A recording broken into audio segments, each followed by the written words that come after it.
Welcome to Hurrdat Sports Live. They're here. Here's Johnny.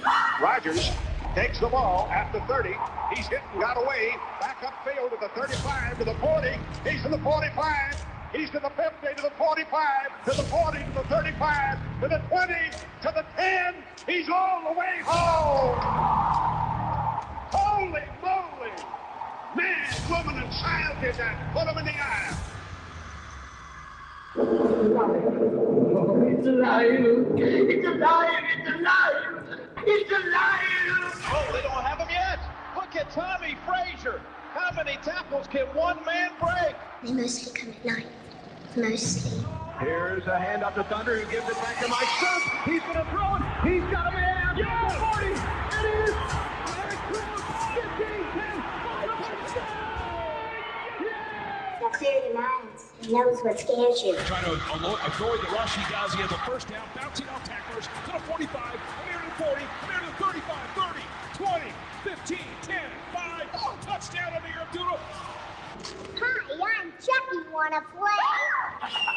Play clock at 5. Snap pulled down, kicks in and blocked at the line of scrimmage. Huskers blocked the kick. I'm afraid. Don't be afraid. Looking downfield as a man open downfield and shoots it too high, and it's picked off. Intercepted Malcolm Hartzog.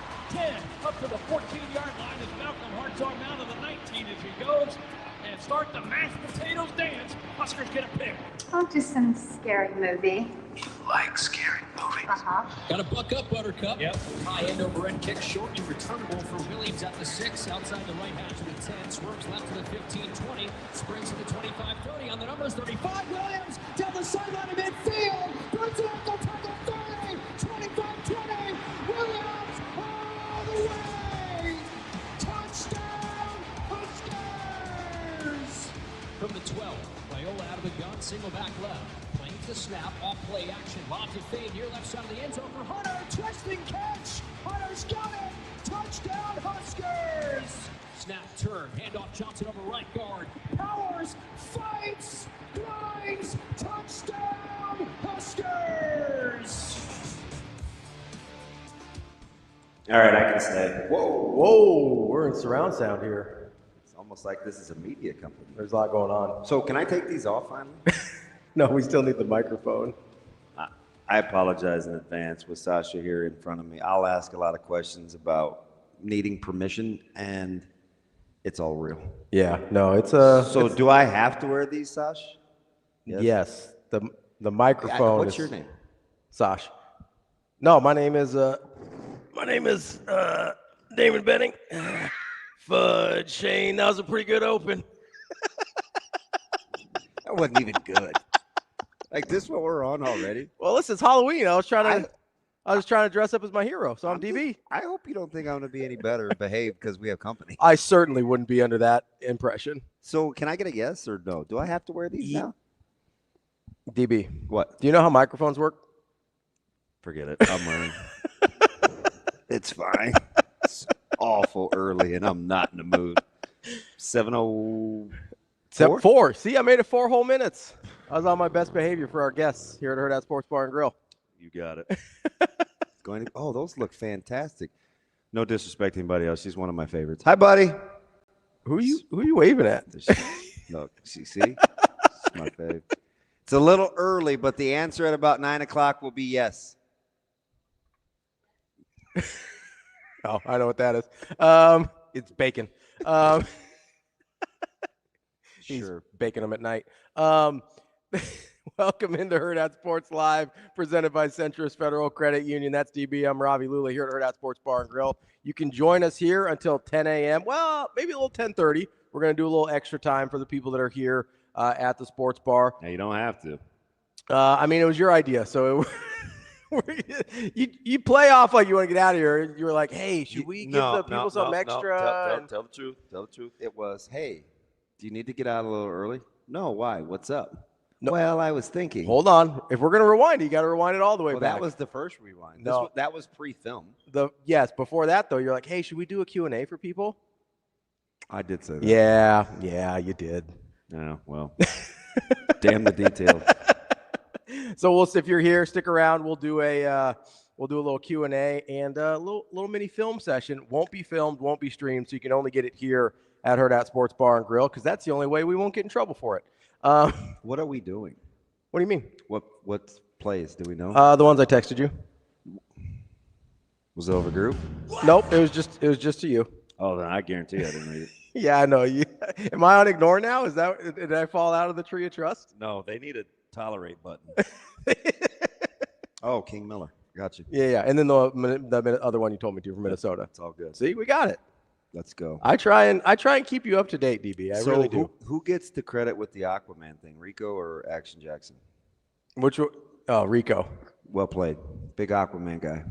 Yeah, I don't know how I ended up as the Hulk, but that's all right. Whatever. Yeah, me neither. Although, speaking of which, I saw Nick yesterday. Yeah? Oh, he's a big dude. Jeez. Over at Next Gen? Yes. Yeah, he also took the Hercules shot, I think. Whichever one he gave you. You gotta ask him. You know I'm super slow, and I ask a lot of, hey, are you sure? And he's like printing out the directions, and he's like, no, you can text me anytime. And I was like, okay. That's a door you don't want to open, Nick. Hey, the PBC 157 is that not.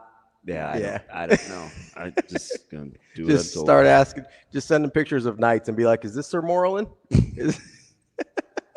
I know how to say it now. Did he teach you? Well, I can read. Or you just? Do you have the readers on? Hold on. Let me do my full DB. I gotta see these. What do we got here? It's fine.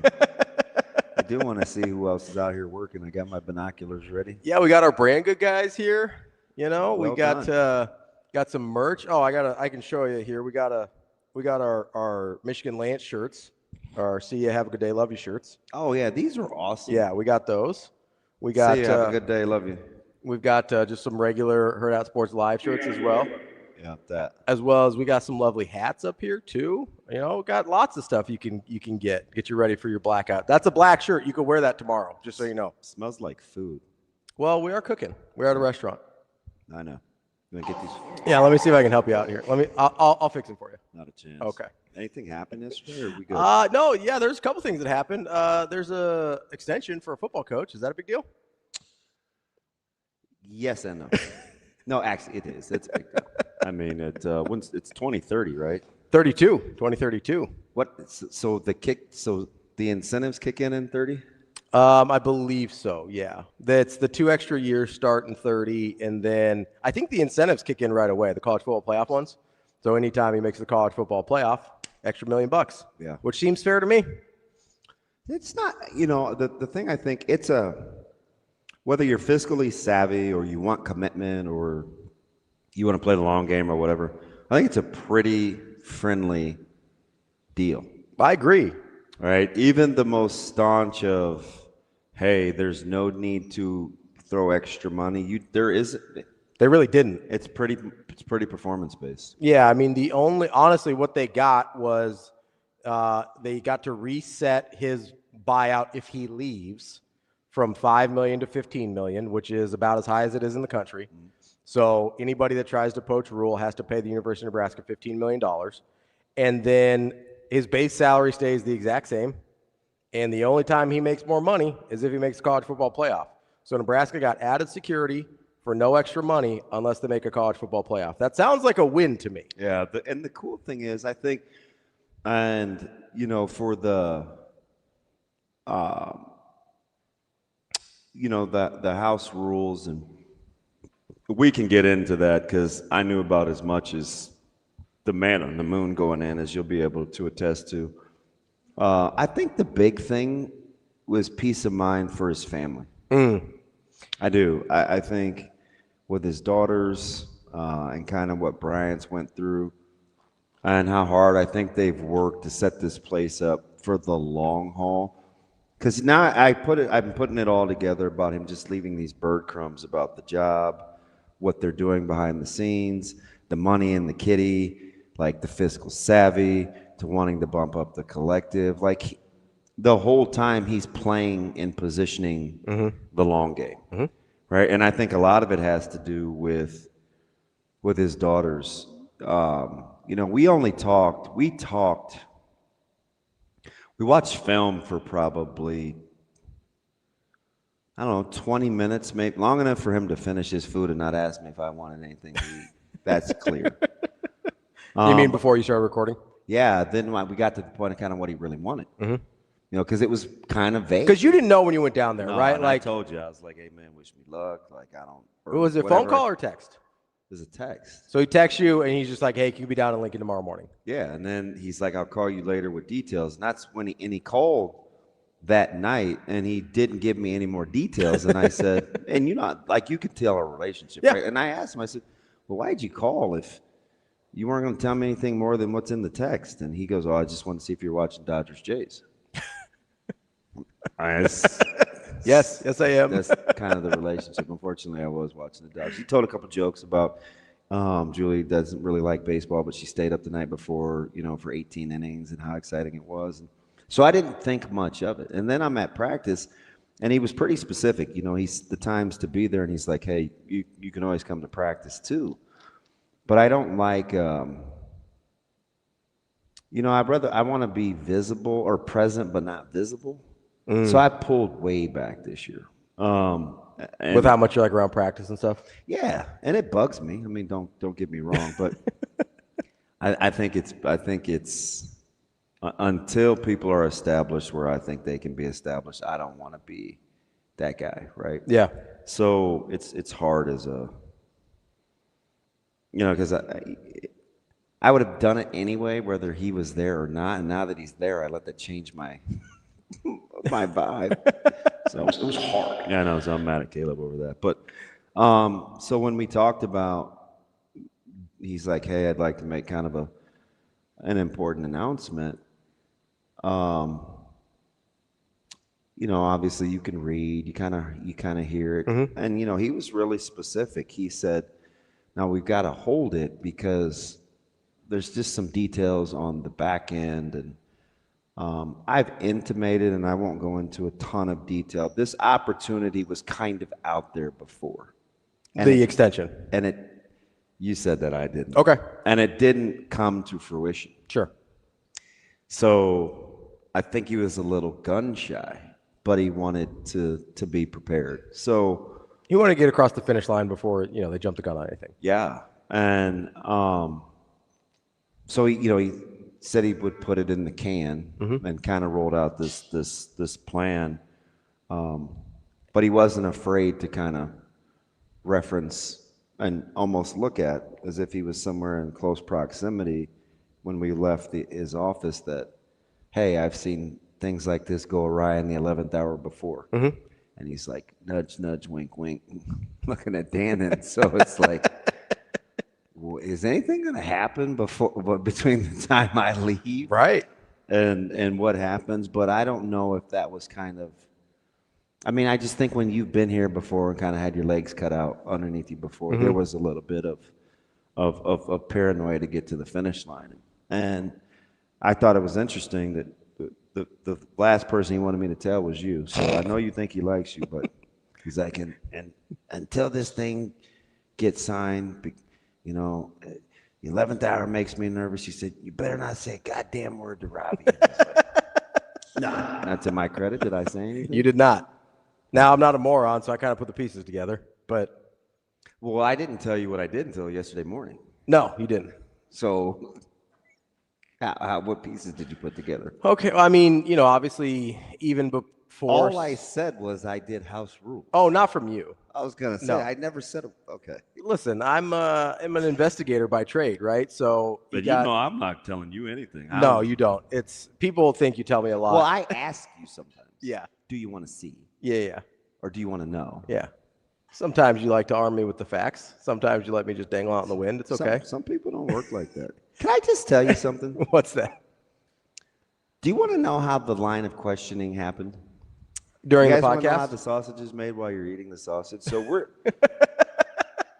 so my man is like, he has this personal bathroom, and I'm mortified because I can't just find a simple trash can. I just want, you know me, hand washing. I want to wash my hands, and I want to throw away the paper towels, and I'm like, can't get a trash can around. There's a lot of other stuff. Not a trash can. So I'm probably 60 extra seconds longer than I normally would have been for a hand washer. So I come out and I'm going to the office and we sit down and they're kind of looking around and the guys are going to mic me up. So I sit down, we get mic'd up, and he goes, "Hey, just kind of want to be natural. I trust you. Why don't you drive the pod?" So you went in thinking I'm a guest on Coach Rhule's podcast. Just taping an episode. Just taping the portion. Okay. Yeah. And you get there and you're like, well, and he said this at the front end of the episode too. He goes, "Well, you're the podcaster. You interview me." And that was the moment you learned you were conducting the interview. Do you know what's funny about that? I thought he was going to edit that out. Yeah, you kept telling me, you're like, "Oh, beforehand he said," and I was like, "No, that's on the pod, DB."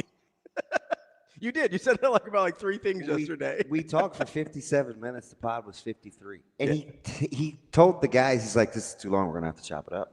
Yeah, they did not chop very much up. And I'm like, I'm asking the questions. Like, what? Like, inside, I'm like, I can't believe this dude just put me on Front Street. But I was cool because I thought he would edit it out. Yeah, he did not. No, that's the whole thing's in there. No, clearly.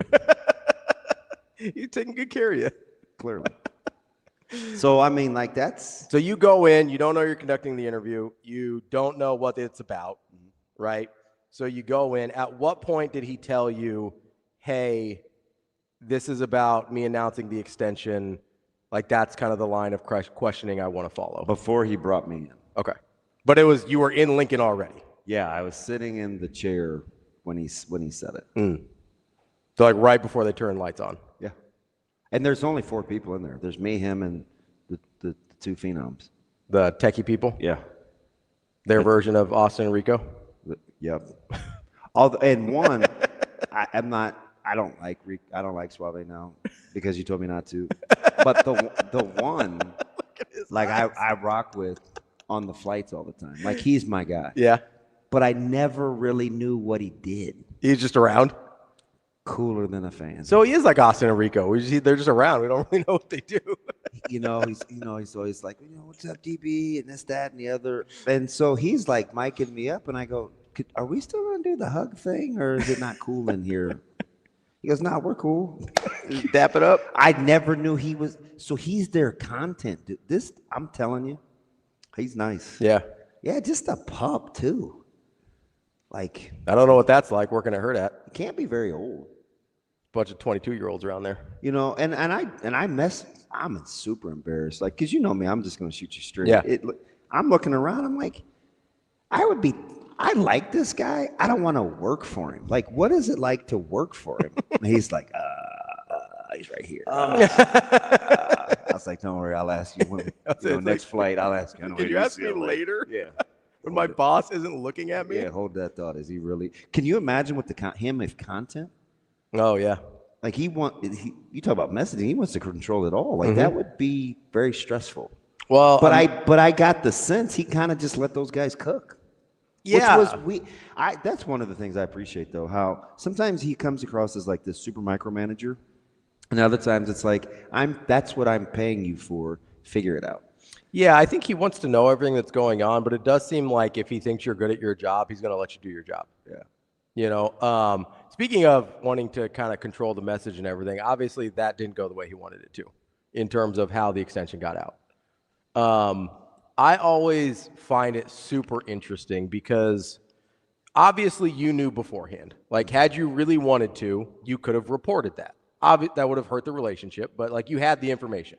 And theoretically, other people did as well, right? Well, I think everybody knew that it was being rumored. Yeah. And I think it's... Not everybody, I would say. There's a lot of people kind of in the circle and tangentially that had an idea what was happening. Yeah. Is that fair? I think it's really hard sometimes in sort of our positions where, like, we're not reporters, right? Like, we don't look for stories, we don't break stories, we kind of comment on stories, right? Mm-hmm.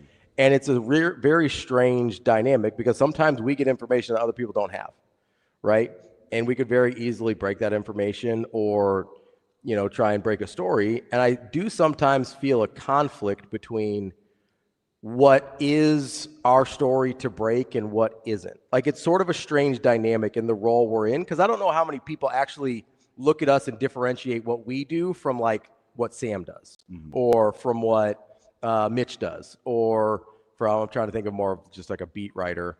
Evan Bland. Evan Bland. Yeah. Like what Evan Bland does. That's a great example. Like we have very different jobs, but I think people look at us and sort of just put the whole umbrella of media people under the same thing. So I think it can be really challenging where it's like, hey, why didn't you guys tell anybody if you knew? And it's like, that's not really my job. That's not what I do. Mm-hmm.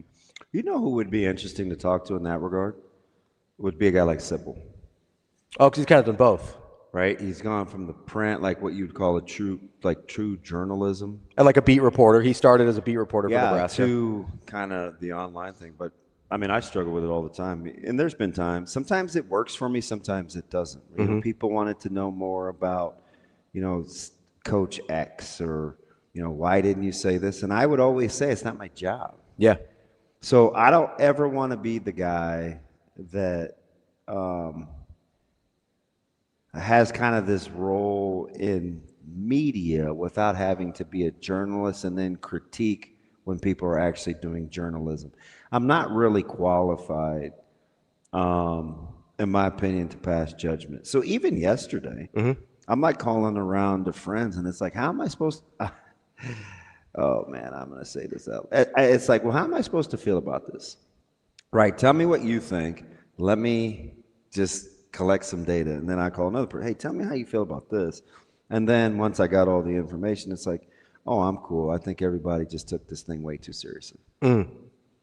That's kind of how I landed the plane last night. When I went to bed. And this is after having won. And I blame Bulk Dog. He's the one that got me mad. Because he sent me we were kind of texting back and forth. And I hadn't really heard from him. So I was cool with being cut off. Like, you know, because I clearly was kind of pissy with him. And he knows when I'm not really rocking with him. But then he hit me with this message. He was like, hey, you know, pretty cool. Got to be in a tough spot.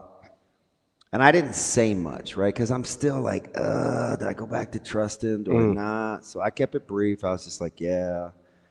But then at night, he hit me with a certain message, and I didn't know. So I went back and looked at what he was talking about. And I called the person, like, immediately. Yeah. I hadn't had one of those moments in probably 15 years. Really? And, I mean, it's about as ugly as I can be. And I ended up apologizing at the end. You know, he's like, hey, I'm sorry. I'll do this, this, and this. And I was like, hey, you know, I'm sorry too. Then it turned out to be, hey, love you, right? So somebody I'm close to.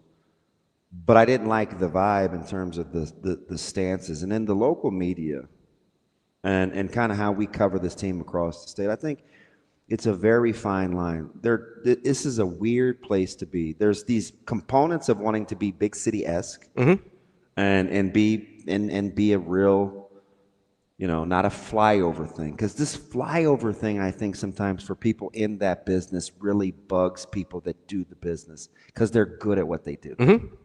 Right? So they don't, like, there's a certain amount of respect and reverence I have for, you know, I think sometimes Sam or some of these guys, Evan, they'll look at these guys in big cities and say, oh, you know, these city slickers doing these, you know, these pieces and these. And it's like, well, we're pretty good at this too. We're really good writers. Like I'd put Dirk Chatelain up against anybody across the country, right? So there's this level of pride, and I understand that too. And I think when but the intimacy of the job makes it feel more small makes town. you question that. Yeah. Right? Because there's lots of things that people know that they don't say, and people know you know. Now, we'll pick and choose when we want to get mad about it. I'll say, and I don't know if it's right or wrong. I really don't, you know? You know, how long you worked with me? How long did I have to hear about, you know, coaches and not saying what I... Oh, yeah. I'm like, it's not my business, and I don't care. Yeah. You know what I mean? Like, that's ultimately what I would have to say. But there's the other side of that coin, too, right? Where people will tell you what they know, and you are in a position... Like, Caleb's Recruitment's a great example of this. People the whole time are like, he's going to Nebraska. We know he's going to Nebraska, whatever. You're in his household, and you're like, I'm a little afraid this guy's going to Iowa, right? Or Wisconsin or wherever, right? Like, that's a real thing that happened. And so you're sitting there, and you go, okay, you guys are saying you know this, like you have some information because they talked to somebody's friend or whatever, and you sit there, and you're like, this is unequivocally not true. right? And so that's the other part of this being sort of a small, intimate circle of people. Yeah, I kind of low-key spiraled during that stretch, too. That was, yeah, I remember. You know, and so, like, there's the other... You bringing that up. That was sweet. Didn't bring it up for that reason. But there's the other side of this where, like, you can know unequivocally what people are saying or reporting is absolutely not true. Yeah. And that still is being reported as such. And so that's, I think, where the conflict is between what's out there, what's rumored, what people know, what people don't know, and how we treat this job in the way that we talk about it. Yeah. You know, like it's a very strange dynamic, as you mentioned, between this is a really big job. Obviously, it's a big community because there's however many of us that cover this team. But then you've also got, oh, well, I talked to somebody's barber, so I know they got an extension. Like, which is a very, like, high school Texas coaching football thing to have, right? So it's this whole dynamic of... Which actually could turn out to be true, but no, I get it. You know what I mean? Yeah. And, it might be a real thing. Or like, oh, my realtor told me that they just put this house on the market. It's like, well, maybe they're just moving. I don't know. Right? Like, remember, like, there was the whole thing with Satterfield. Like, oh, his house is on the market. He must be getting fired or whatever, right? And guess what? Mark Satterfield still works here. Like, that was a whole thing that we're like, oh, we unequivocally know this because his house is on the market. He's still on staff, right? And so there's the way I kind of I weirdly think about Mike Sautter in this situation because he's a guy that often has information with kids' recruitments and things like that that he doesn't report until they're ready to report it or they give him permission to report it, right? Where it's not his news to break in that situation. And I don't know if this is or isn't with the Rhule thing, but I do think there's maybe reasons out there that it would have been important for it not to break before he wanted to. And this is me. I don't know anything because, as you mentioned, you didn't tell me anything. I put my little tinfoil hat on is how many times do we hear Rhule talk about NIL and trying to get more of a commitment money-wise and all these things, right?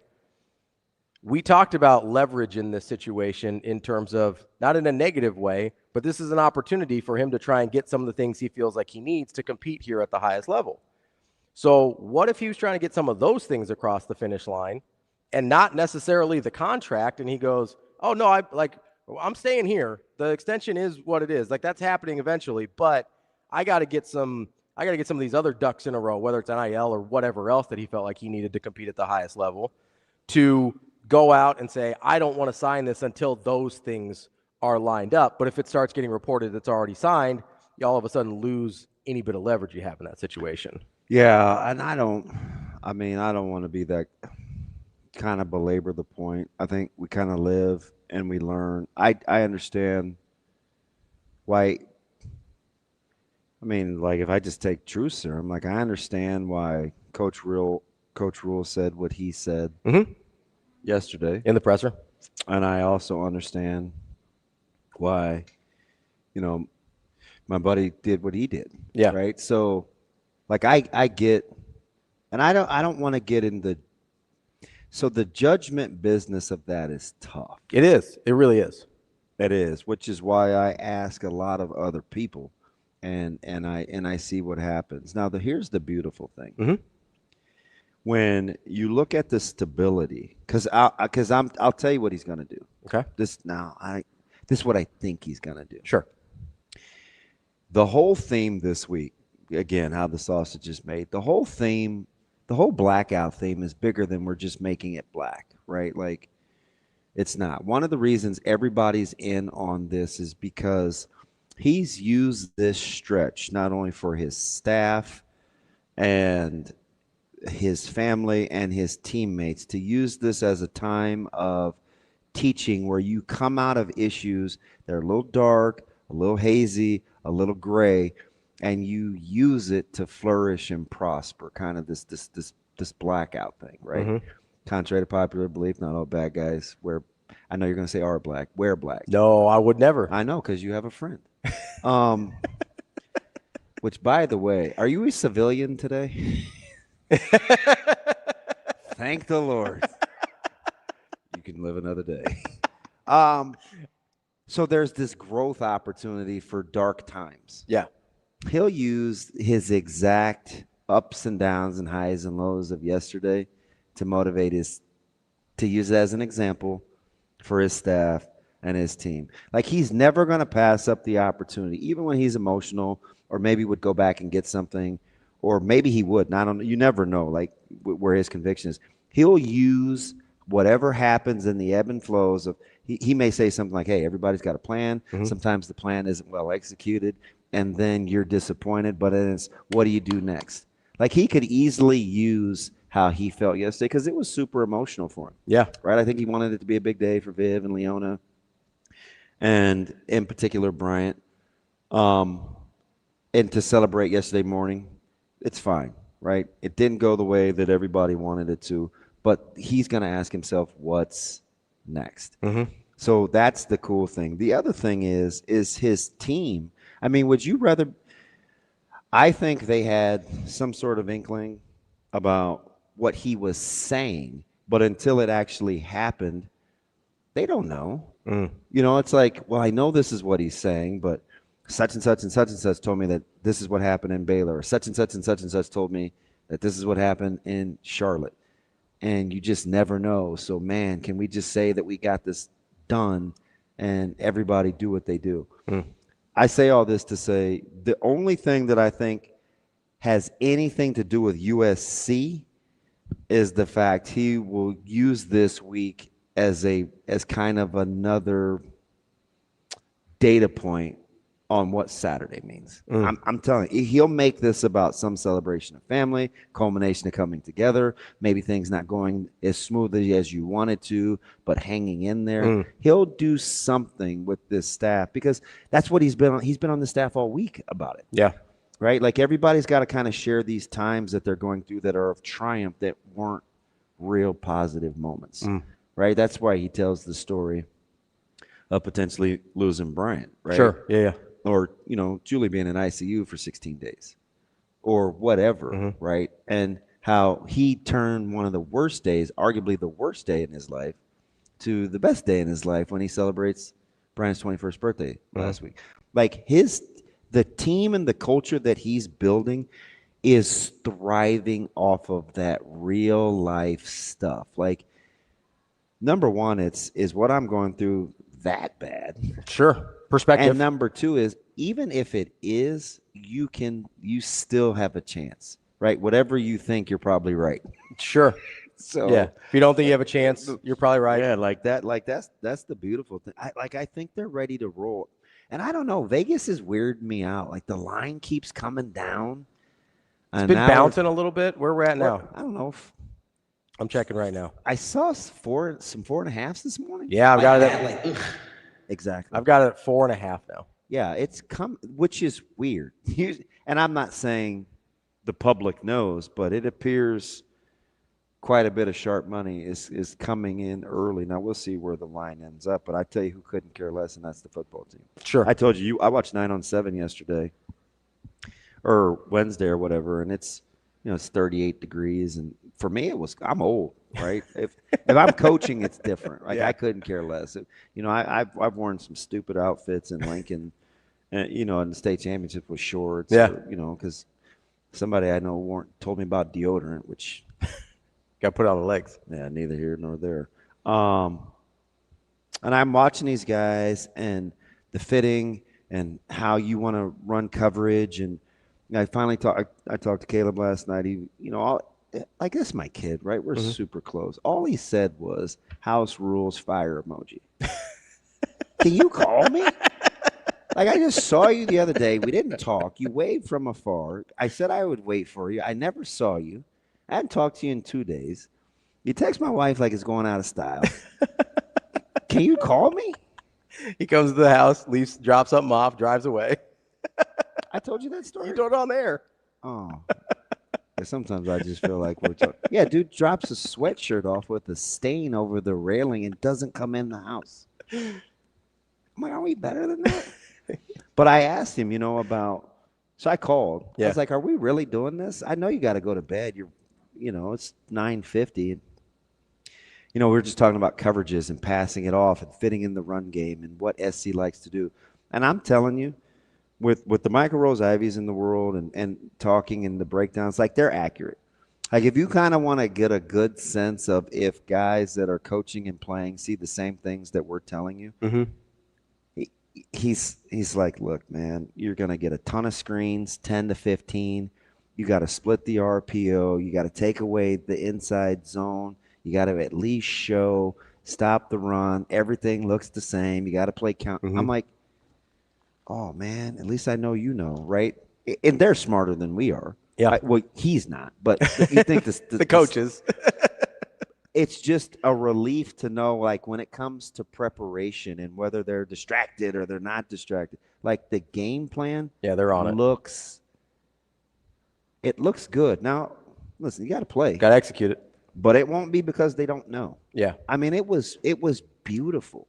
I'm like, well, hey, how that gives you some level of comfort, right? Maybe comfort's not the right word, but yeah. So, but there's this thing. Yeah. That happens. It's called actually playing. Yeah. No, for sure. Right. So, am I gonna wet the bed when I see a 2x2 and a split, and a guy's got a condensed split, and he's got to come down, and it looks like RPO? Am I gonna fall back on my training? Stop the run first. Make them throw it out to you. Stop the run first. Make them throw it out to you. Or will you take the cheese? Oh, man, he's going to throw this little RPO, man. Let me sit on it. Cheat it. And he hands it off, and it goes for 7, right? Yeah. So you can know. You still got to do it. You still got to do it. You give yourself a chance, though. You still got to do it. But it won't be about their physicality. And I want to come back. I want to ask you something. Yeah. About if Nebraska wins and you could make a guy play well, who is it? You ham-hawed around yesterday. I'm always ham-hawing around. Tough hang. There's my guy. Tough hang. They're like, really? Where's the food? Coming up next here on Hurrdat Sports Live at 7:45, we're going to talk to Tim CLEMENGER, head football coach at Papillion-La Vista South. TC. Coming up at 8 o'clock, we've got everybody's favorite Tim VERGHESE from inside Nebraska. At 9, we've got Mike Sautter. He'll be live here at Hurrdat Sports Bar and Grill. And then is he? we may talk to you think he'll eat? I don't know. He'll probably eat before he gets here. Yeah. And then maybe at the end of the show, we'll talk to one of everybody's favorites, the Afro Thunder himself. Kenny Bell will join us. Not you. You got mini Afro Thunder. Hey, were you the one that ordered the purple? You ordered the grape drink? I know. Wait till you hear my process. I was going to say, wait till he tells you why. Almost. That's DB. I'm Ravi Lulla. It's Hurrdat Sports Live. Fall into fearless savings this October at Edwards Nissan with upfront deals you can point to. Lease the 2025 Nissan Sentra SV starting at $249 a month for 36 months with $0 down. Sleek design, smart tech, and incredible efficiency. It pays to make the drive to Edwards Nissan.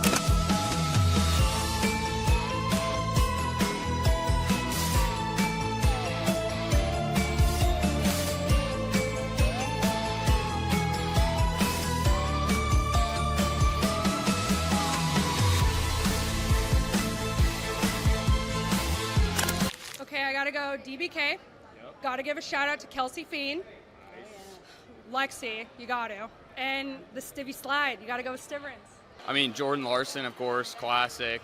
Nicklin Hames, great setter. Great call there. Appreciate it. Otherwise, yeah, I'm kind of new to Husker volleyball. She's teaching me a lot. Yeah.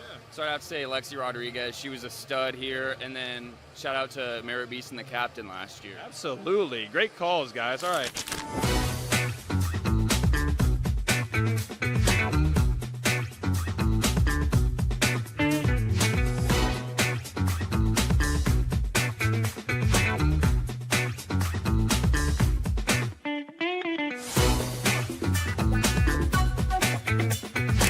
Three rules.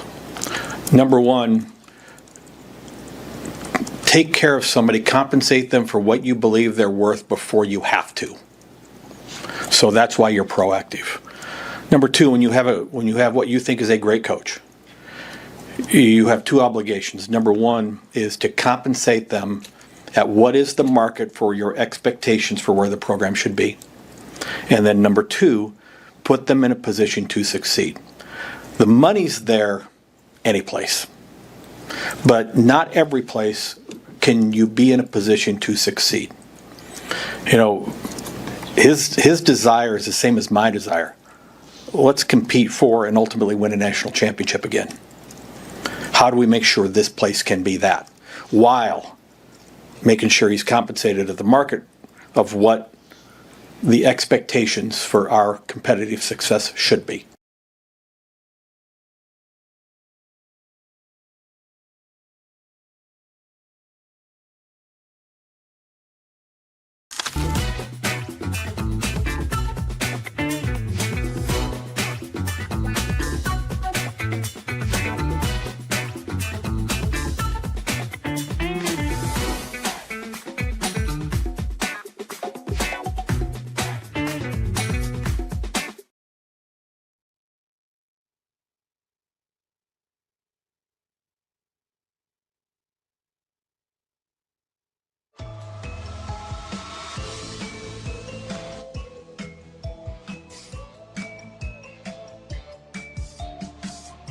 You're listening to Hurrdat Sports Live. It's the Friday Coaches Corner. This is a process that we're going through. And although we're looking for the winning edge, shortcuts aren't one of them. Hello? This is what the greatest thing about sports is. You play to win the game. Can you believe they called that play? I formation, quick 141. 94. Fullback banana, hot right. Round left, wide, nasty, 16 lead pass. Just what were those coaches thinking? They are who we thought they were. We let them off the hook. On the Friday Coaches Corner. Hey, the spot! He's up here, sir. You misplaced the line of scrimmage, you bunch of dummies. It's the Friday Coaches Corner. Welcome back, Hurrdat Sports Live, presented by Central Federal Credit Union. That's DB. I'm Ravi Lulla here at Hurrdat Sports Bar and Grill. We are joined now by Tim CLEMENGER, the head football coach for Papillion-La Vista South. Coach, how we doing this morning? What's up, guys? Doing good. How are you? Oh, Coach Clem, how you doing, buddy? I'm doing all right. This technology working, everything good on your guys' end? Yeah, this kind of in your wheelhouse, though, right? Sometimes we get these coaches, and it's like, wait, I have to do what? And we're gonna be. And he may be the first one that's ever. Shane, is he the first one that's ever taken advantage of the stream? Oh, you can't talk. Never mind. We're not asking Shane. I'm pretty. Like, yeah, he is. Clem's see, and you understand a ton, man. You want schemes and PowerPoints and technology. This your guy, right? You know what I want to know, Coach? So I know you've got such good hair. No, he does have good hair. I know you've got you've got Grant Beckenhauer and you got the Beckenhauer kids, and I just want to know how guys. I'm getting real bad. I'm getting a real bad signal. Let me try to find somewhere else. Sorry, maybe picking up here. Okay, that's all right. We'll go on the move with you. Can you hear? Can you go down the hall? Oh, it's actually not too bad. Is it choppy on your end?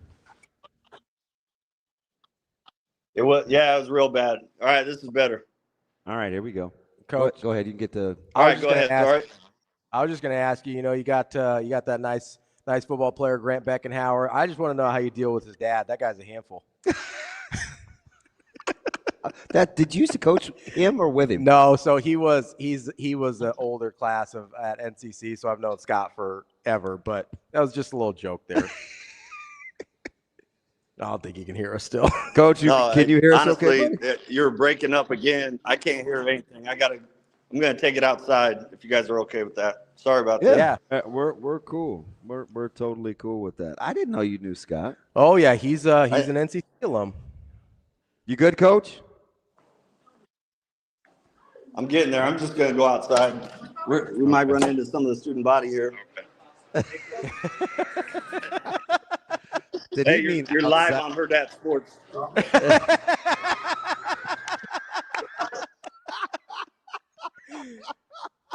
He's just rolling with it. Man. we have an awesome school, but there are definitely a couple dead spots. All right, so I'm outside. What's up, buddy? Oh, so we should be good. All right, fire away. What do you got? I was just giving. I've known Scott Beckenhauer for a long time, so I was just giving you a hard time that he must be the pastor there must be a handful to deal with his son at quarterback. No, he is awesome. No, he's a huge supporter, and what's really cool is he really gets sports. Some people in that vocation don't necessarily. I don't know. It's not really their thing, but basketball. He's super competitive, which is really cool. Yeah, don't challenge him to a game of hoops. He will tear everybody up. Oh, he's ultra competitive, which is awesome. Coach, I think it's pretty cool. I think sometimes people think, staffs just flow and they fit, and you kind of take the best available. But it has to be pretty cool. You've had some additions to your staff, obviously. Really good defensive minds. You're a good defensive mind yourself. You've got to coexist with one another. Like, your culture can embrace and take that, man. You got to be pretty proud of where you guys are, and the staff additions and how you've made it work so quickly. Not a lot of people can pull that off. Yeah, I mean, everything starts with your staff. I really do believe that it's super important. Trying to get as many guys in the building is something that is really important to get them around the kids and stuff, and to connect, practice plan, all that stuff. But we've been just every year. We have really good staffs every year, but they just keep getting better and better every year. And this year, we're able to add Coach Pete. He brings a wealth of not just knowledge, but experience and stories, and he's just been awesome. And scheme wise, he's really helped out as well. So we're just very, very fortunate to have all these guys. Coach, before we look ahead to your playoff matchup, I kind of want to look back at the season you've had. Obviously, had a terrific season, going 8-1. At what point did you have an idea that, like, hey, this might be a pretty special group? You've had an incredible season. 7-on-7. Yeah, no, thanks. Yeah, 7-on-7 is what it is. But I talked to probably last time I talked to Damon, and I don't know. You put a little stock into that, but the kids, I don't know, they did well in that tournament. So I don't know. That might have been a little blip, and then I think probably a big one was just week 3 against Millard North, and just the fact that our kids on offense, defense, special teams just really put it together in a very dominant way, and against a pretty good team. So that might have been the first really big aha for us. Yeah, I'm going to say I didn't particularly enjoy that one that much, Coach, as a North grad. But no, it was an incredible performance.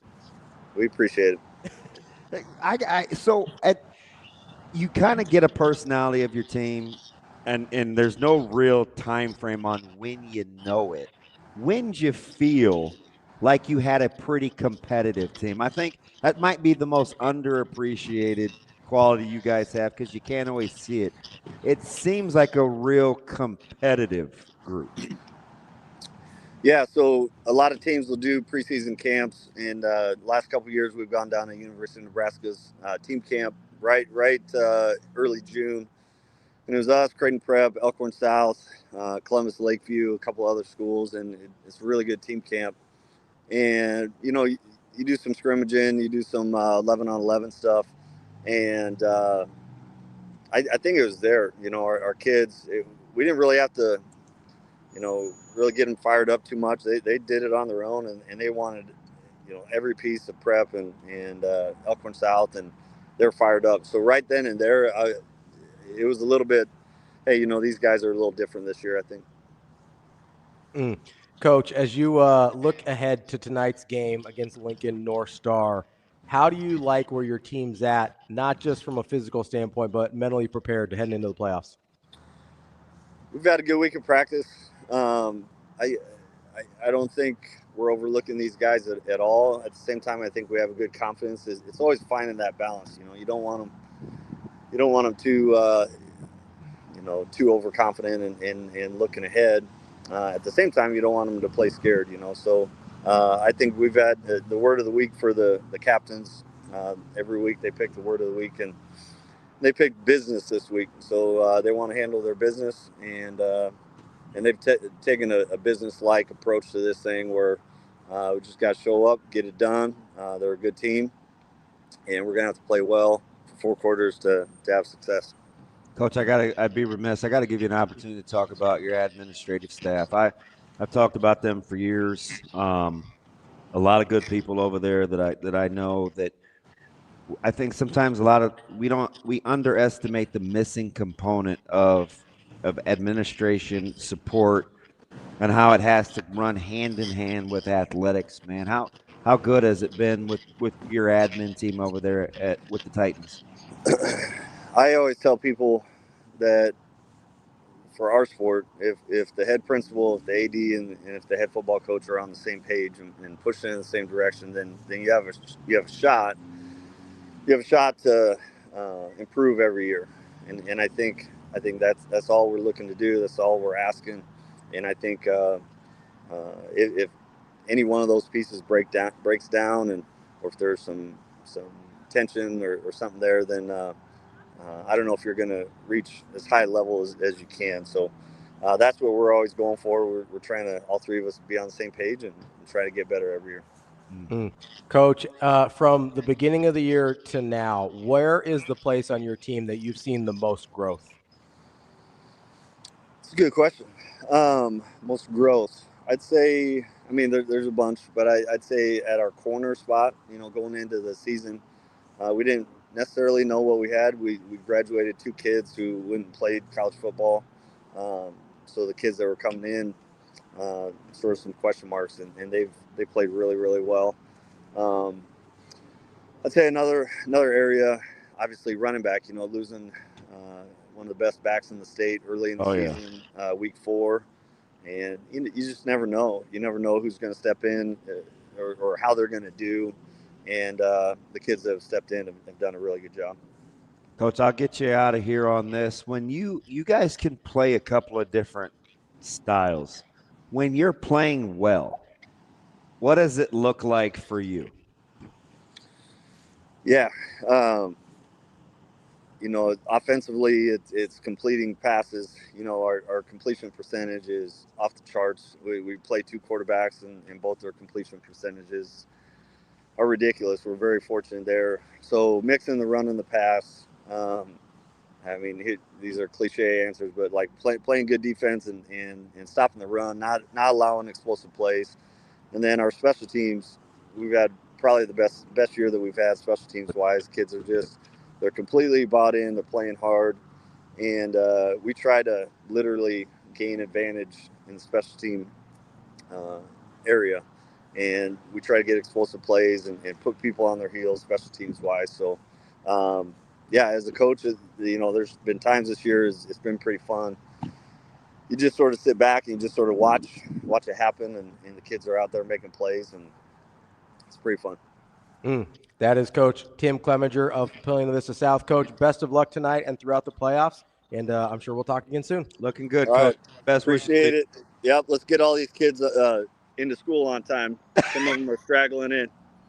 You got to start wrangling them up, man. Send them to class. Let's go. All right, Coach. All right. Thanks, guys. Yep. That is Tim Clemenger, head football coach at Papillion South. That is exactly his personality. That is the first time I think we've got a live shot of a school hallway during that segment. Yeah.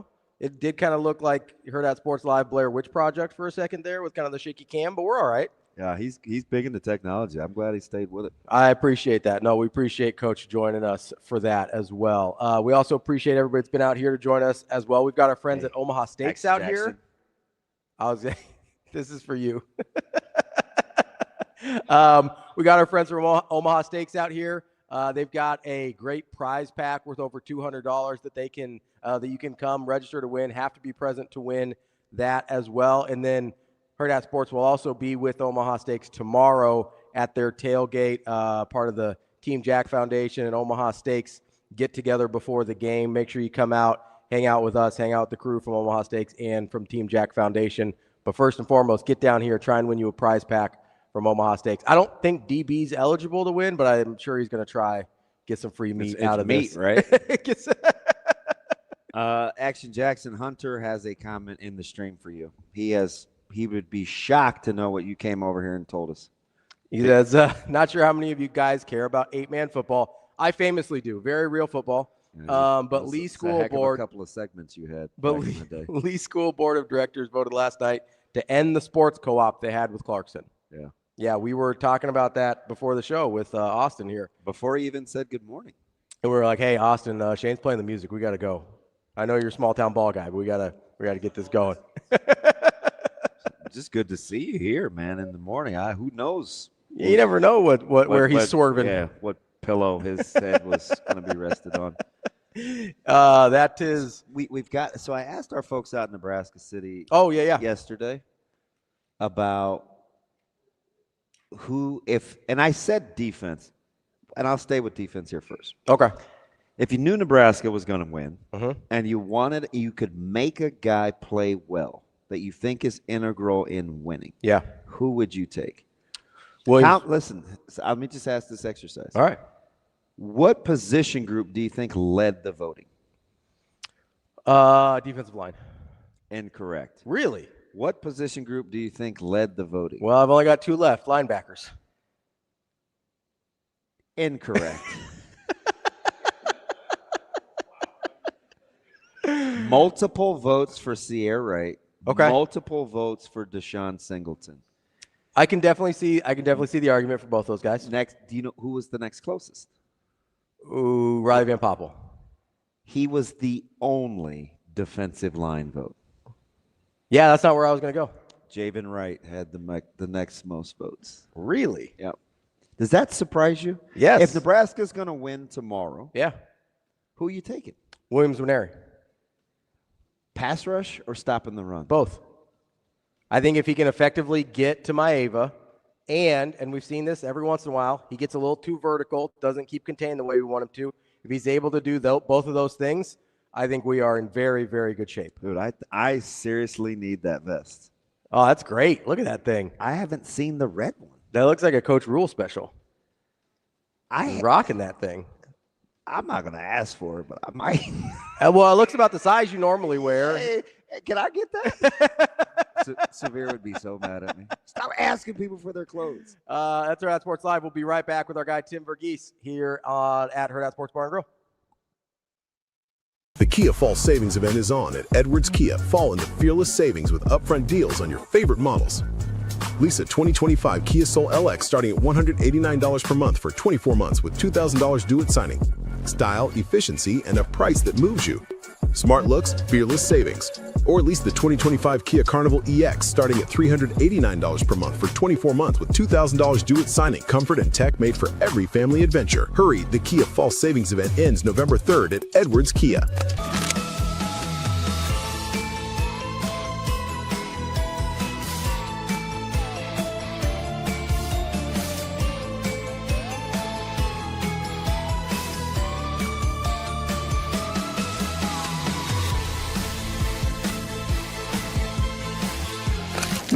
I'd just like to. I think in moments like this, you should always start with gratitude, and I'm very, very, very grateful to Troy Dannen, to President Gold, to the board for their confidence in me, and us, our staff. Very grateful to my wife and kids who allowed me to do this job and moved here. Very grateful to the fan base. I'm very grateful to the city of Lincoln and the state of Nebraska. This has become our home, and we love it here. And most importantly, I'm grateful for our players. You know, I was at a point 3 years ago when they hired me here where I'd gone through something hard. And I know people sometimes think, well, you're well compensated for it, but I can just tell you those things can break people. And,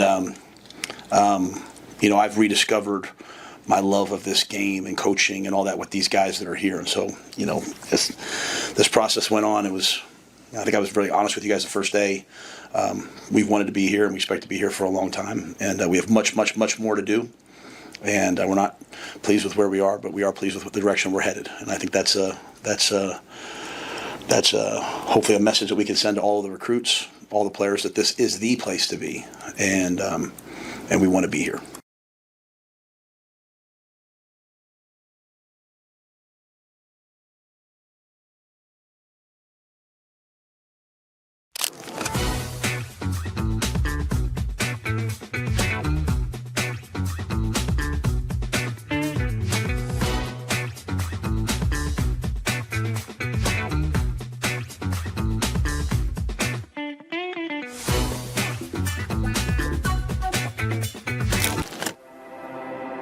A successful financial future is built one coin at a time. Whether you're just starting out or a seasoned saver, we've got the financial resources and team of experts who will be with you every step of the way. Centris Federal Credit Union. We are where you are.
Welcome to Hurrdat Sports Live.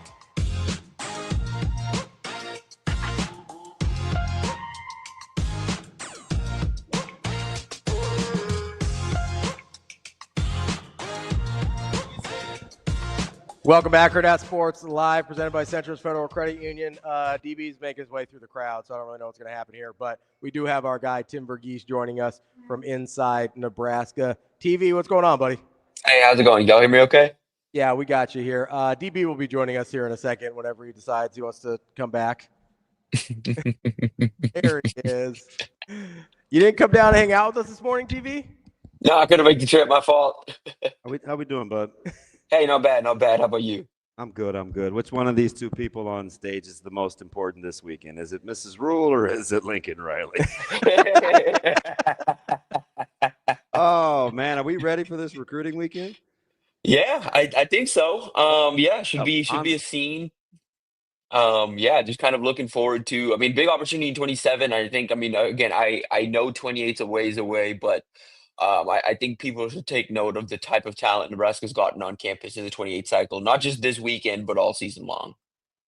Tim, so let me start there with you, because I've had a lot of people text me over the course of the week saying, hey, if Nebraska wins on Saturday with the crew they've got there, like, what is the upside of the 2027 class? Like, let's say Nebraska wins, let's say 9 games this year. I think that's a reasonable number for what's left on the season. It would be a good year.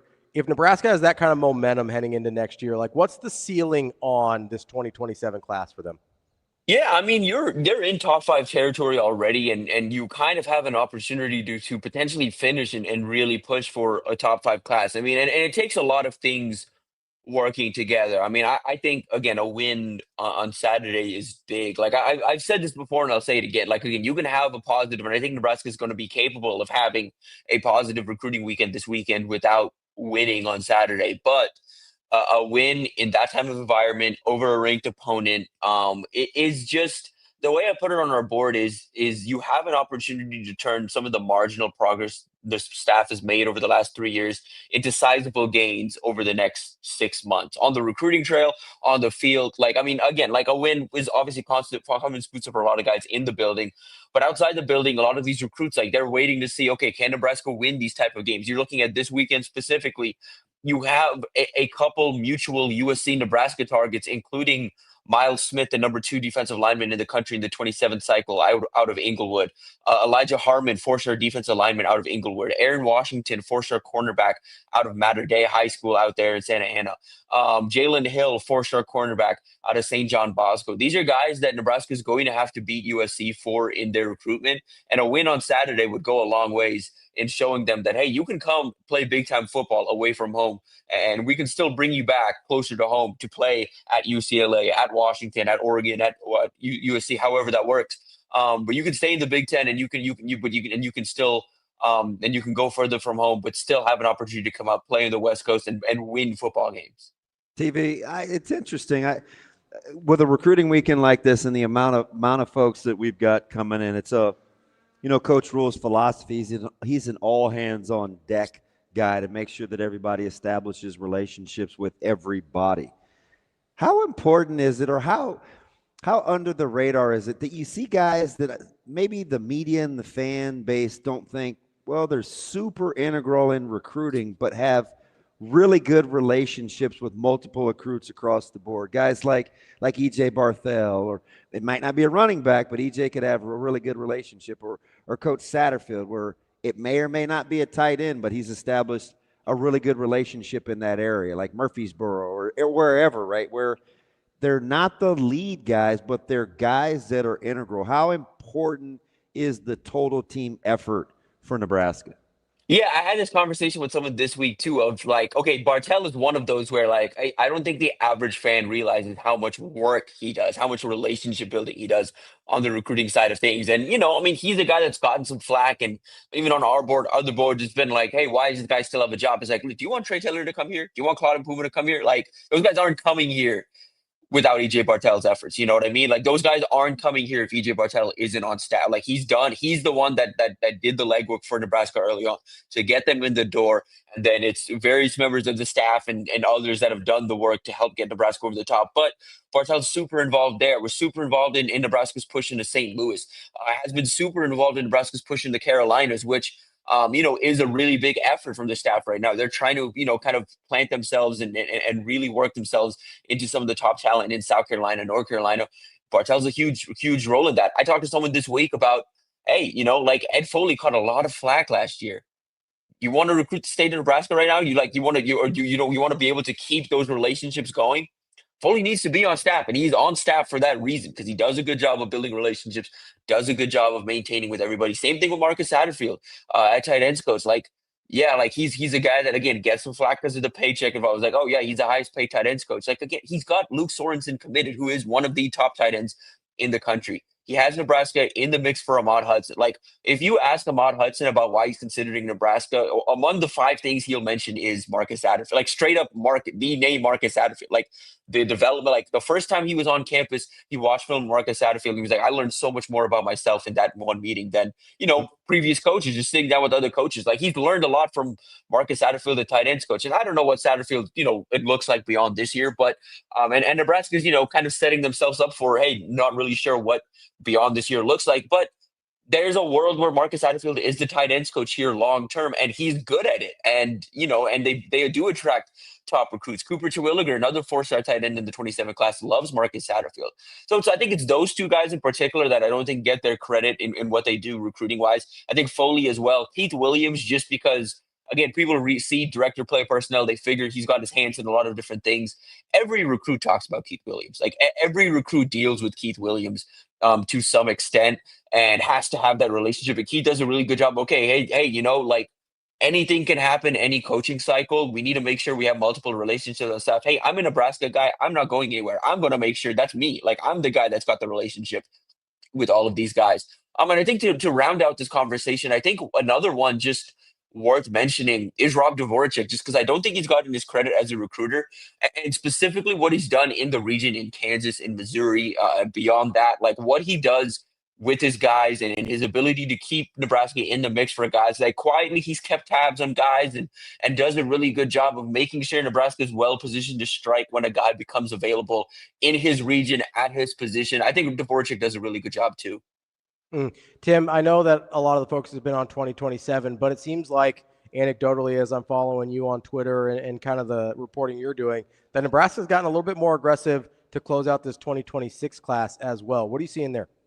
Yeah, it's just kind of trying to address needs. I mean, receivers, one that's really started to pop up. They've made some new offers. They tried to Josiah Teasley, Virginia commit. That just seems to be moving in a different direction. They just seem to be wanting something different at receiver, which is why they schedule an OV with Jasir Rogers, Penn State, former Penn State commit who OV'd to Oklahoma this past weekend, flipped to Oklahoma, not going to make it to Nebraska this weekend. as a result. And so they've just continued to extend offers. They're going to get Amari Saab on campus this weekend. He's a 3-star out of Glassboro, speedy receiver. His younger brother's a 5-star. His older brother's a safety at Alabama. So football's in that family, and Nebraska's battling Oregon, Alabama there. They just recently offered a speedy 3-star receiver named Braden Stevens out of Platte County. So that's another one. I think they're just looking for some additional speed here in this 26th class, trying to round that out.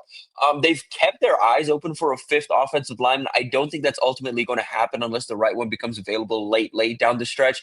Really, where you're looking at is defense. I mean, they're after a big playmaking safety. They had Tadarius Hughes on campus last week. I have a little something up on him probably later today, but Nebraska just kind of in negotiating mode there. I think part of getting the extension and getting some resources is to kind of win recruitments like that, flip a big-time 6'3" safety that's expected to be like an instant impact type player from Florida State.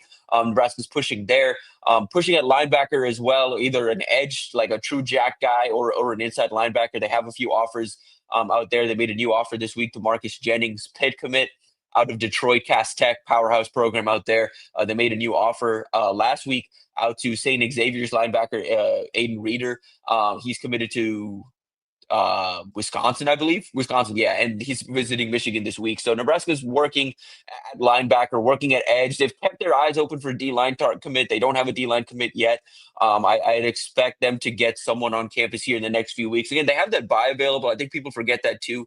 I think Nebraska's going to use that bye to get on the road, but they also do have that bye available to them as potentially a visit weekend if they want to use it. So they have 2 visit weekends left.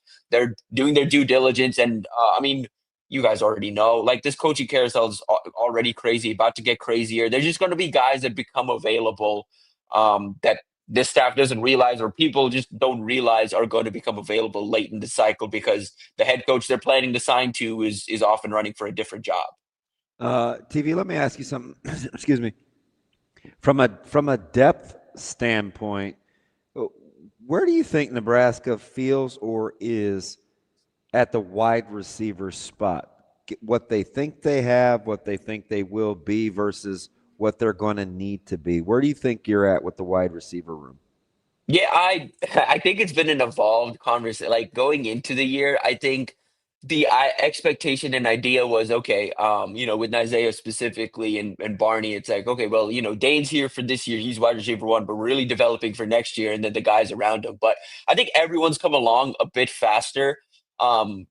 Quinn Clark in particular is challenging for snaps now. And I think Jeremiah Jones as well. Like, that was the guy that they thought, is going to need like a true full year of just shut down development. And he's going to redshirt this year, and he hasn't seen a whole lot of action, but he's a guy that, is, I think in a different situation, if Nebraska was in maybe the ACC or the Big 12, you maybe see Jeremiah work into the rotational. Like, I just think they're a little deeper than they thought. At the same time, I think you look at what they're after. This cycle, they went out and got Nayland Scott, who's their big body.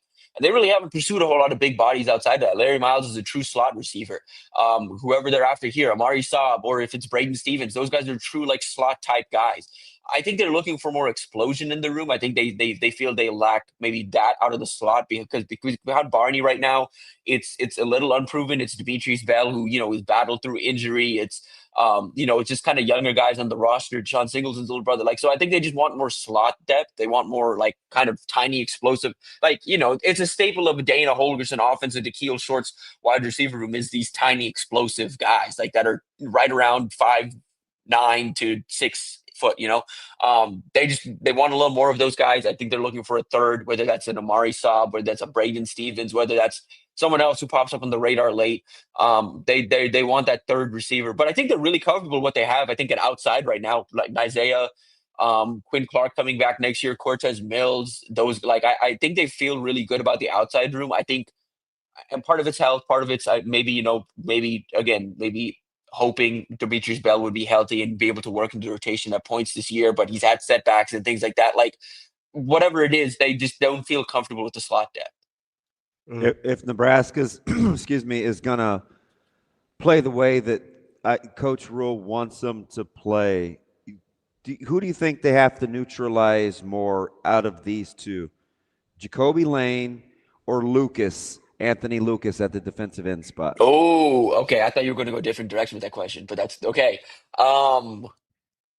That's interesting. I would have said, okay, hold on. I would say I think it's Lucas, just because I would say I don't think the goal is to shut down. I think Notre Dame showed that's not the guy you need to shut down. You have to let one of those receivers get their game off. I'm assuming Lemon gets his. See, that's the thing, but I think it's the opposite. I think Nebraska tries and puts Sierra on. Well, him. he will, because he plays in the slot, so we know that's right. Be the matchup, right? Like, but that's what I'm saying. But like, I think that matchup is going to take. They're going to try and take Makai out of the game, where Makai's not going to get. Like, I think it's going to be more Jacoby offensively. One of those guys is going to have to get their game off. I think Nebraska would be more comfortable with letting Jacoby get his than Makai get his. And then defensively, if you can keep Lucas relatively shut down, I think you feel pretty good about your game plan along the offensive line and your ability to maybe throw the ball. Because Lucas is, I think, in my opinion, the one that's most capable of being disruptive. But I mean, there's been some stuff from others on that line. I mean, Cameron Fountains and stuff. I think there's been like, well, they kind of all look alike. I mean, yeah, there's been plays this year where Jakeem Stewart's far from like polished, but like just being an explosive big athlete, like he just explodes off the line and then just barrels his way into the backfield. Like, it's not doing anything special. Like, there's just going to be some of that. But I think, like, in terms of if you can eliminate Anthony Lucas, the pass rusher, I think you feel pretty good about your offensive game plan, your ability to move the ball and not get caught behind the sticks.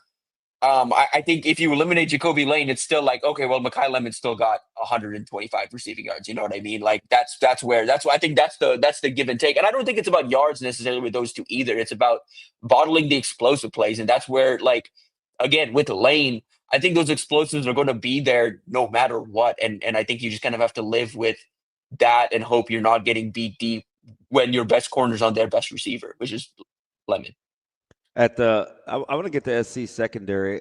I've kind of been saying all week, there's a lot of plays to be made back there, in my opinion, but it's more along attacking their corners. I think Fitzgerald is a pretty good player at safety, and Nebraska is going to have to kind of know where he is, but they do need to establish an intermediate passing game, I think.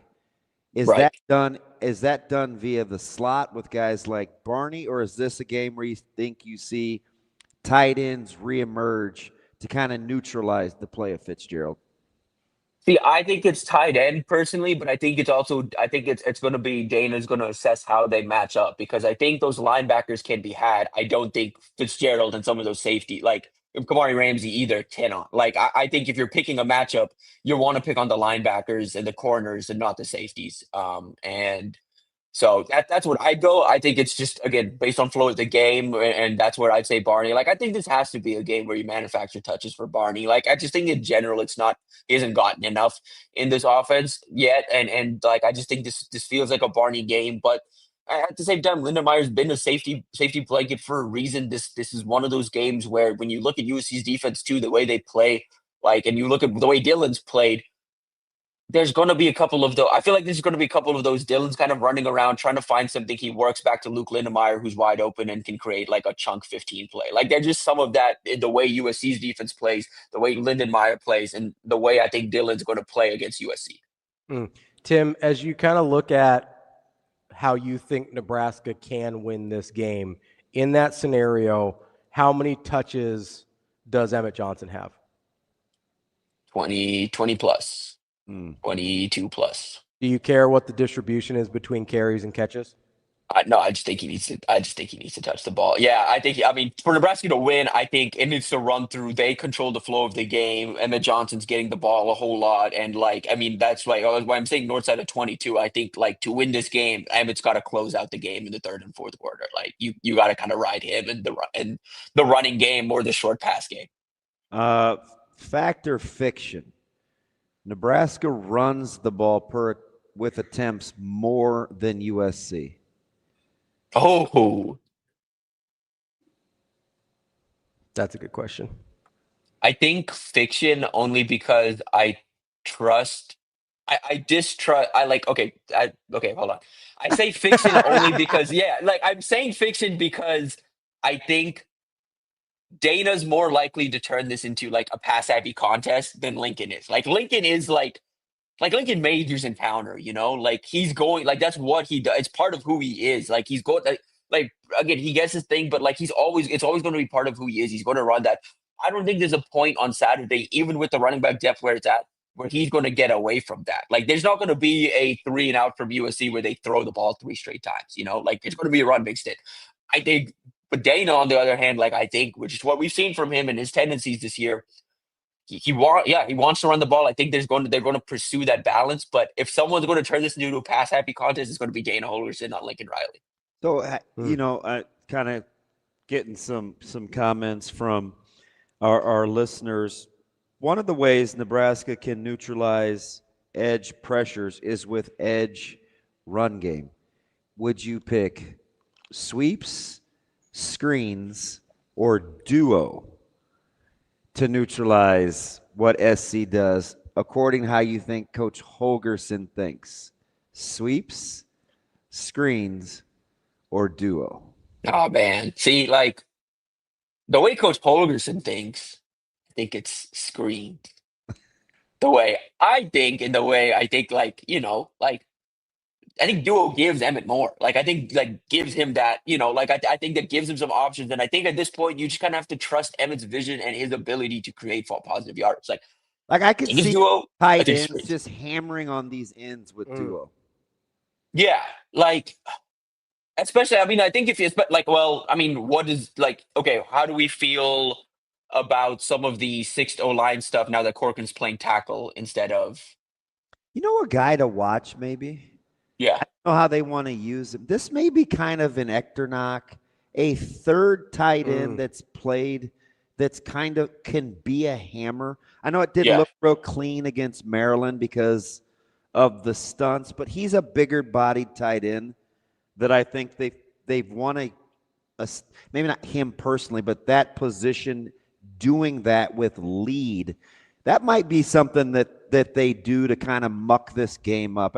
Again, watching them in 9-on-7 Wednesday, I know it's a defensive drill, but it was really good. It's a really good mindset when you use good on good for offensive line versus D-line to stop the run. I think they want to be real physical Saturday night. Yeah, I would agree. I mean, this is the kind of game where you can win that just because of, I mean, like, I don't think, I would say this too. I don't think this is the game Nebraska needs to win the line of scrimmage to win the game. You know, like, I think they can, hypothetically, they could lose the line of scrimmage and win this game because of what the score could end up being. Like, if this does turn into, like I said, like a pass happy type contest. But at the same time, this is one of those games from a true culture standpoint. If you want to instill yourself and you want to be like that physical Big Ten team, this is your opportunity to do it against a team that physically does look the part against the line of scrimmage. Nebraska hasn't done that against teams that physically look the part and, you know, can push, like, can physically look like they can push them around.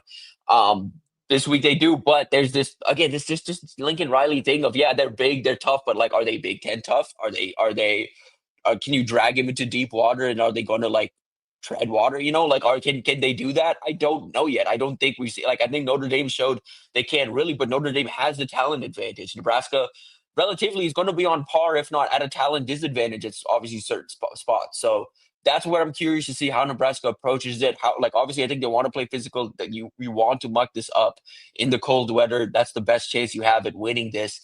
But how physical does Nebraska get? Do they double down on, okay, well, let's win the line of scrimmage? That's how they want to win the game. Because I don't think they need to win this game. But if that's how they choose to win this game, they can.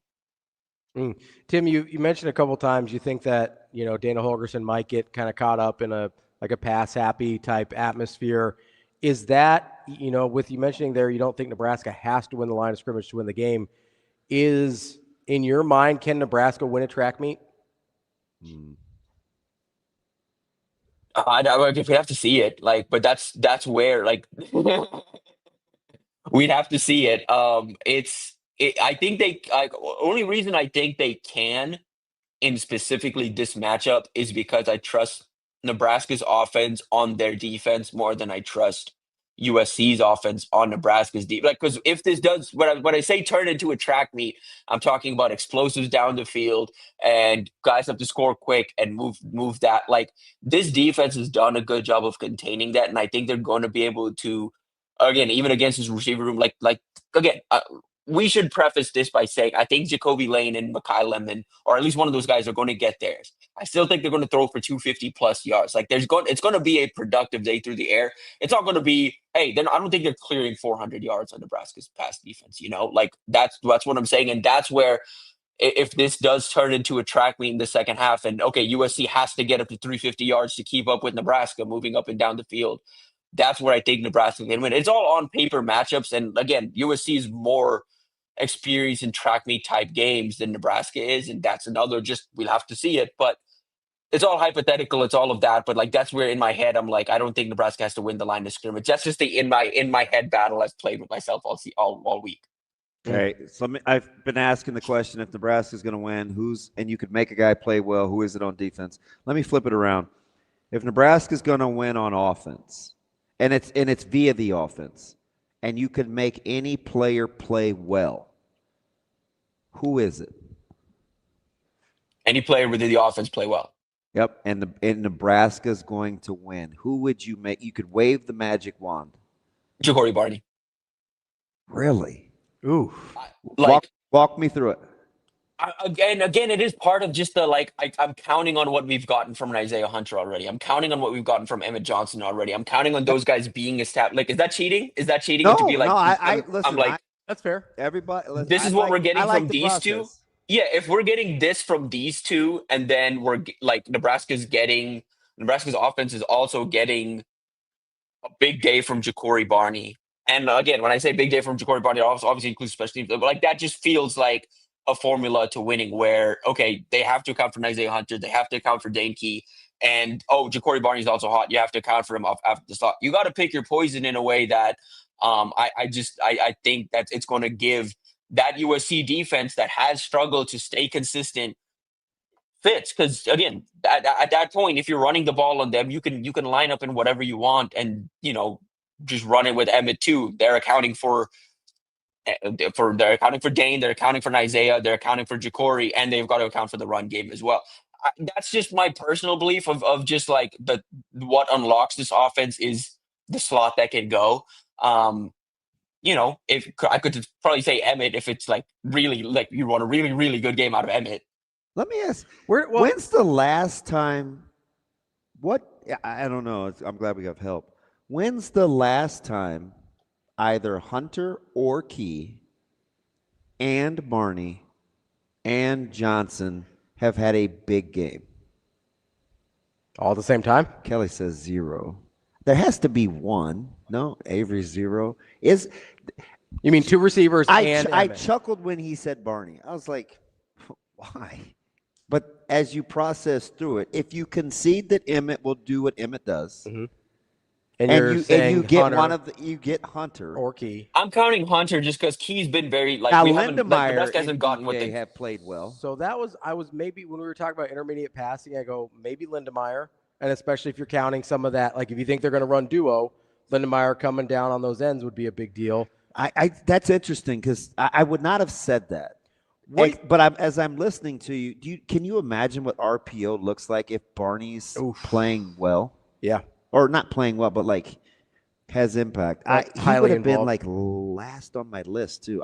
But now I am curious to see what that would look like. Let me ask you this though, Tim. Where does Dylan fall in that for you? Is he closer to the I know what I'm getting in the Barney or in the Hunter and Emmett Johnson category, or is he closer to the? No, I mean like okay, that's fair. Like if I'm kind of on Dylan having a really good day, then I think I would put Dylan because I don't think he's in the we know what we have category yet. Like I'm fully on the like, hey, this gets out of hand if Dylan makes a mistake or two. Like because Nebraska needs as many offense. Plus, about Mayava. I agree. I mean, maybe it's true for both.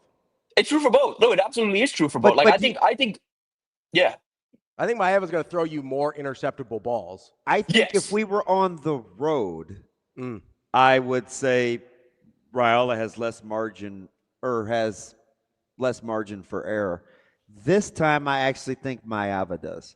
I think people assume SC's more talented, so it's like, oh, Maava has more room for error. I think in a game like this, if the crowd is what I think it is, and Maava is Maava, and he gives you 2 or 3 interceptable balls, I bet I could convince you he has less margin for error than Raiola does. No, I would agree on that. Like, I mean, that's part of my calculus, I think, with when we're talking about the defense too. Like, And hey, I said like just if the this turns opposite into, about Underwood. Yeah. Yeah, that's the thing. Like, if this turns into like that track meet type game, like that's where this Nebraska defense can bait a quarterback like Jaden Maeva into throwing you like, just whatever we wanted to say, like whatever that looks like. Just he can throw to interceptable balls, just like completely break down and not see the field well and throw it directly to a defender like last week. Like Maieva's capable of that. And I think across his career, once he's thrown one, it's like, okay, well, there's more. Like, it's more of just like, more to come. It may not throw another interception, but there's more interceptable balls coming out of his hand. Like, if we get early on, like 2-3 drives in, it's like, oh, he's thrown 1 or 2 of those balls that are like just Sierra taps it away, or like Sierra's just away from missing it. Like, it's not far off from seeing Nebraska getting to. I don't disagree there, but like, I just think it's one of those things where Nebraska's going to need as many positive drives. This is one of those games where Dana is saying, hey, we need to finish 75% of the drives. Like, actually, he's like, hey, they need to finish 75% of the drives. I think that really matters. And that's where I'm like, okay, well, Dylan can't have another dropping back, just doesn't see the defender, throws it straight to him type play. And you're oddly specific in the scenario. So I think you have a vision in your head of how this game plays out. What ends up being more important? Yards per carry in the run game or total yards in the run game? Yards per carry.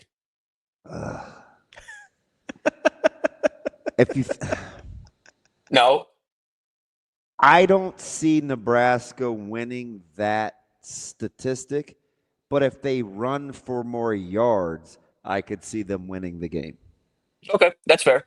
I'm on the again of the it's the calculus of the meat of like me seeing this in the second half turning into a track meet of sorts where Nebraska is able to, in that third and fourth quarter, maybe able to establish some physicality and then want to dictate tempo.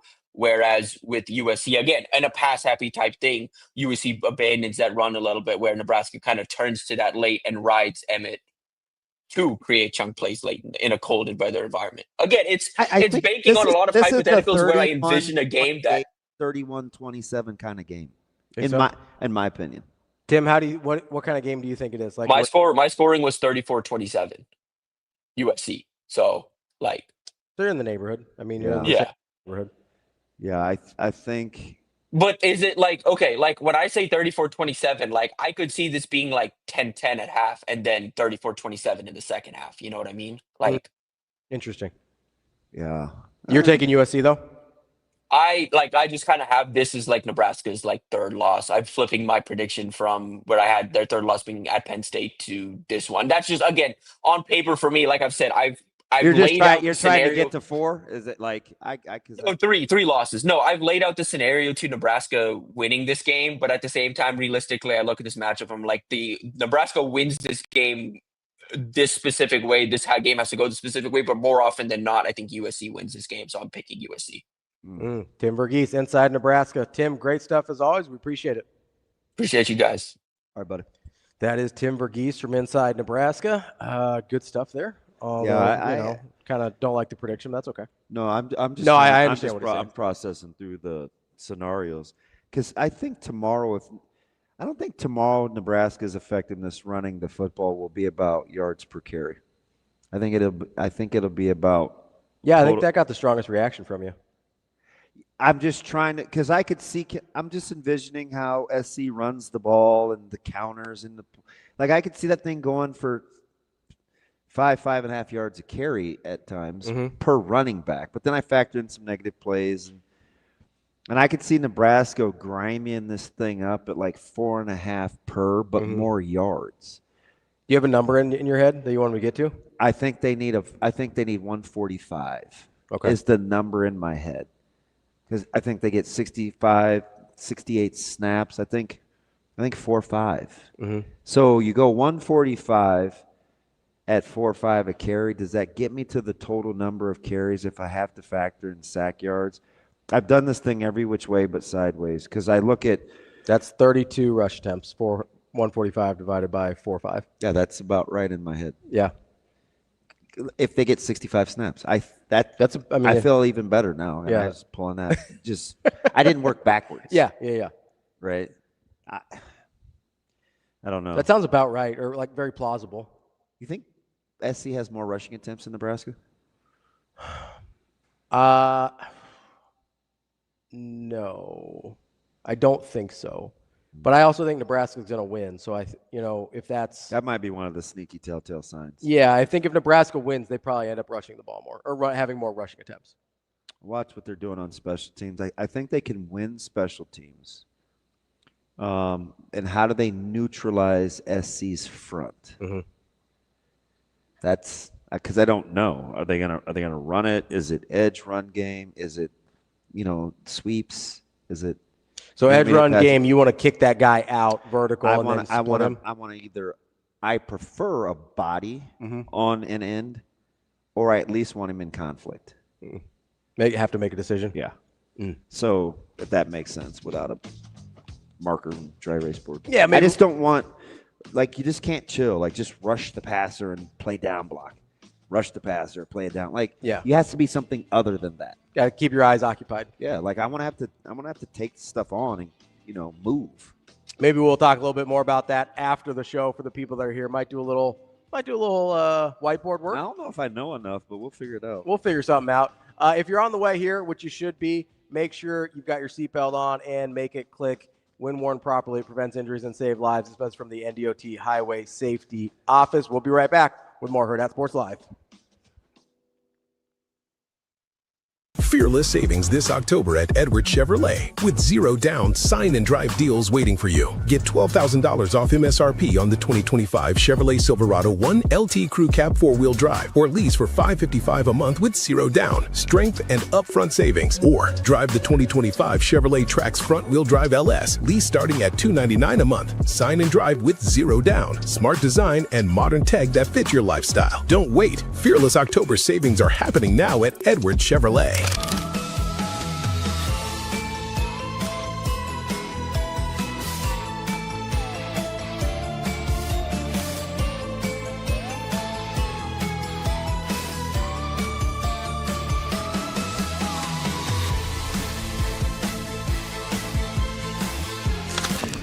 Two totally different games, Robin, and I think we learned a lot in both of those.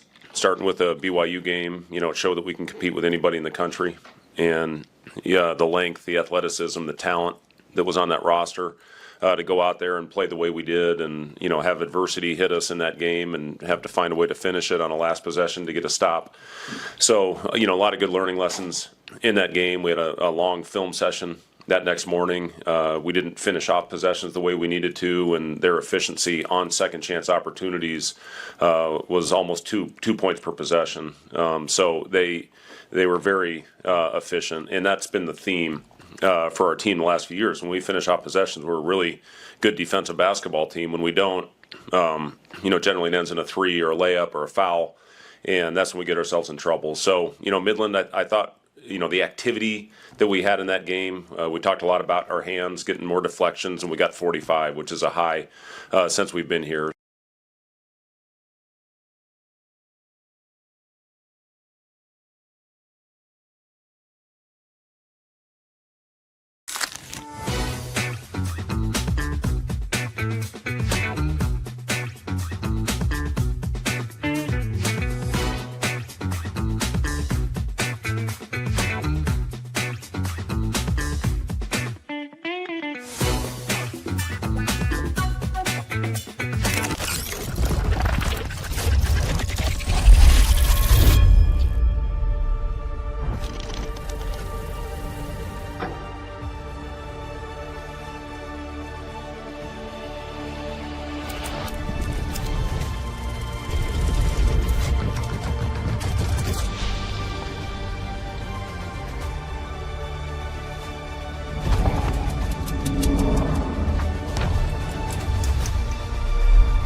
Imagine your first dream home and the feeling of walking inside for the first time. With Centrist Federal Credit Union's First Time Home Buyers program, you are at the doorstep of bringing your vision to life.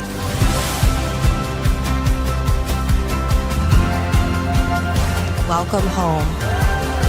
From your neighborhood mortgage experts, Centrist Federal Credit Union. We are where you are.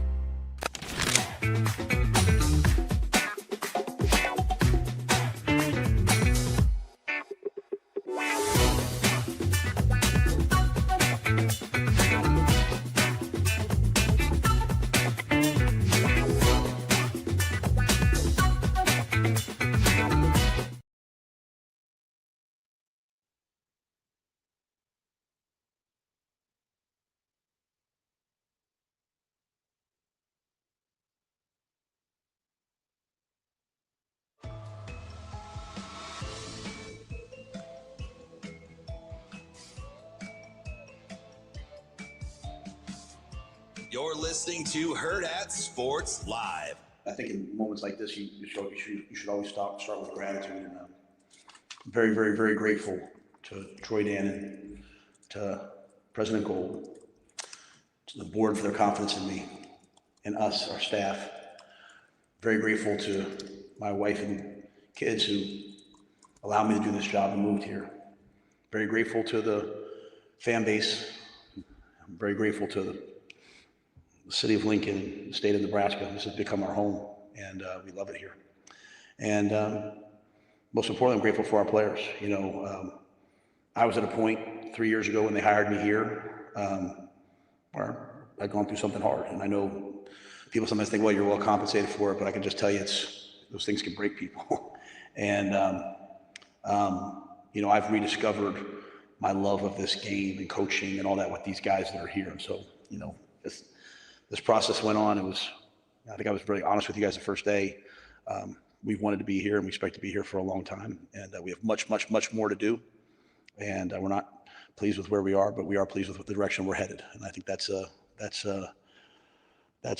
hopefully a message that we can send to all of the recruits, all the players, that this is the place to be. And we want to be here.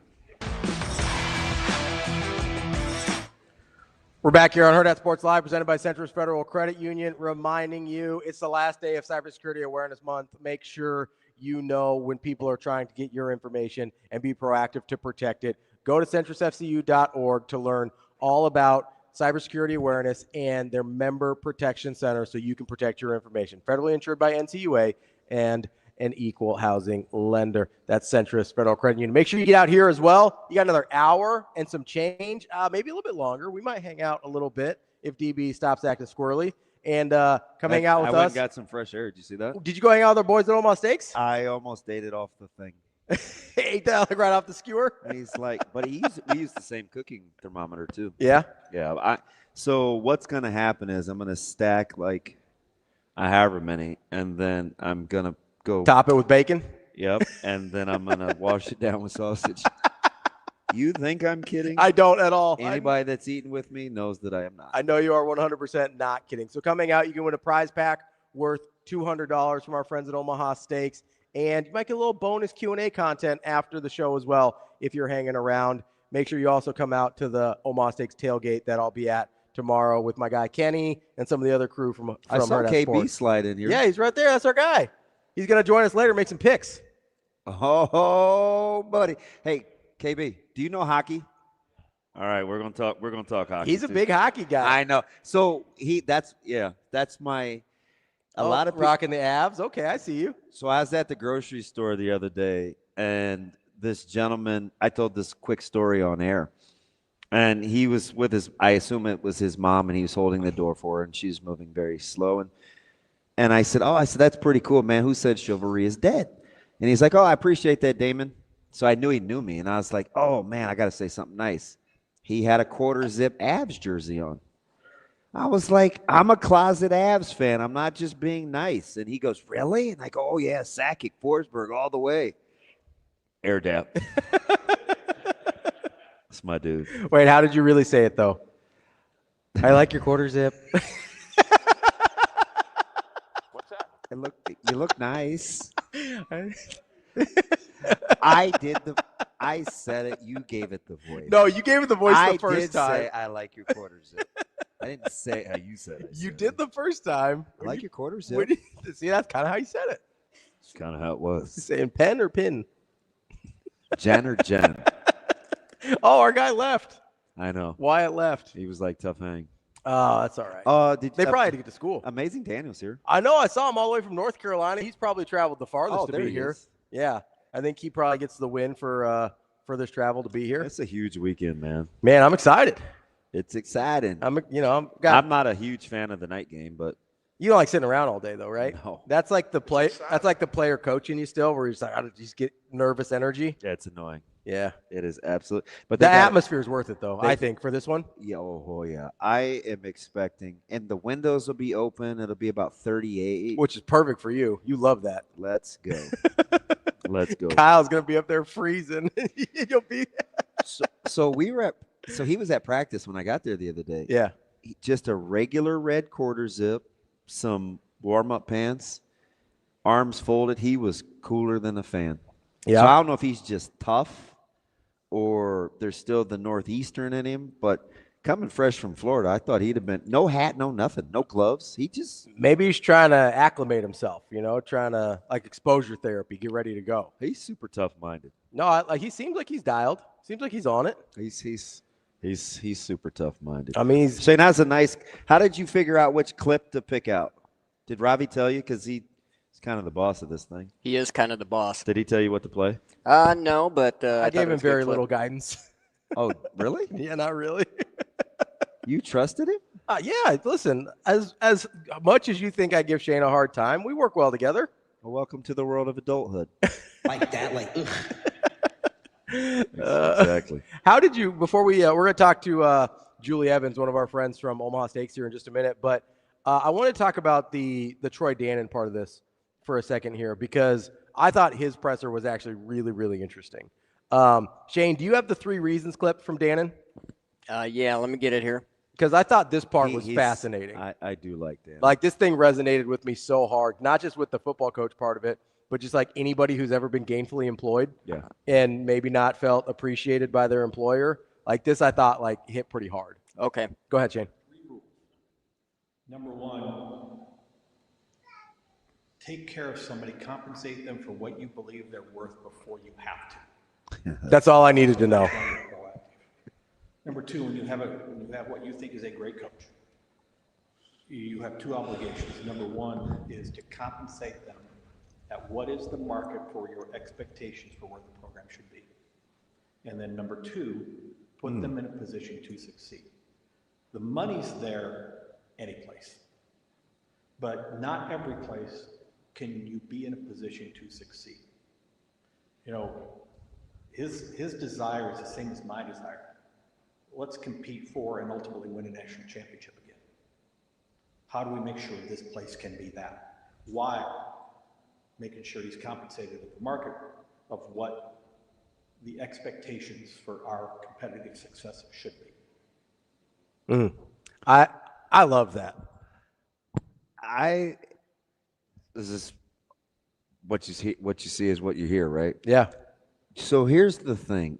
Just an exhale, because all along, I mean, Lance is laughing at me, but he knows, man. Sometimes I stick my neck out there, and I know it could get slit, right? Mm-hmm.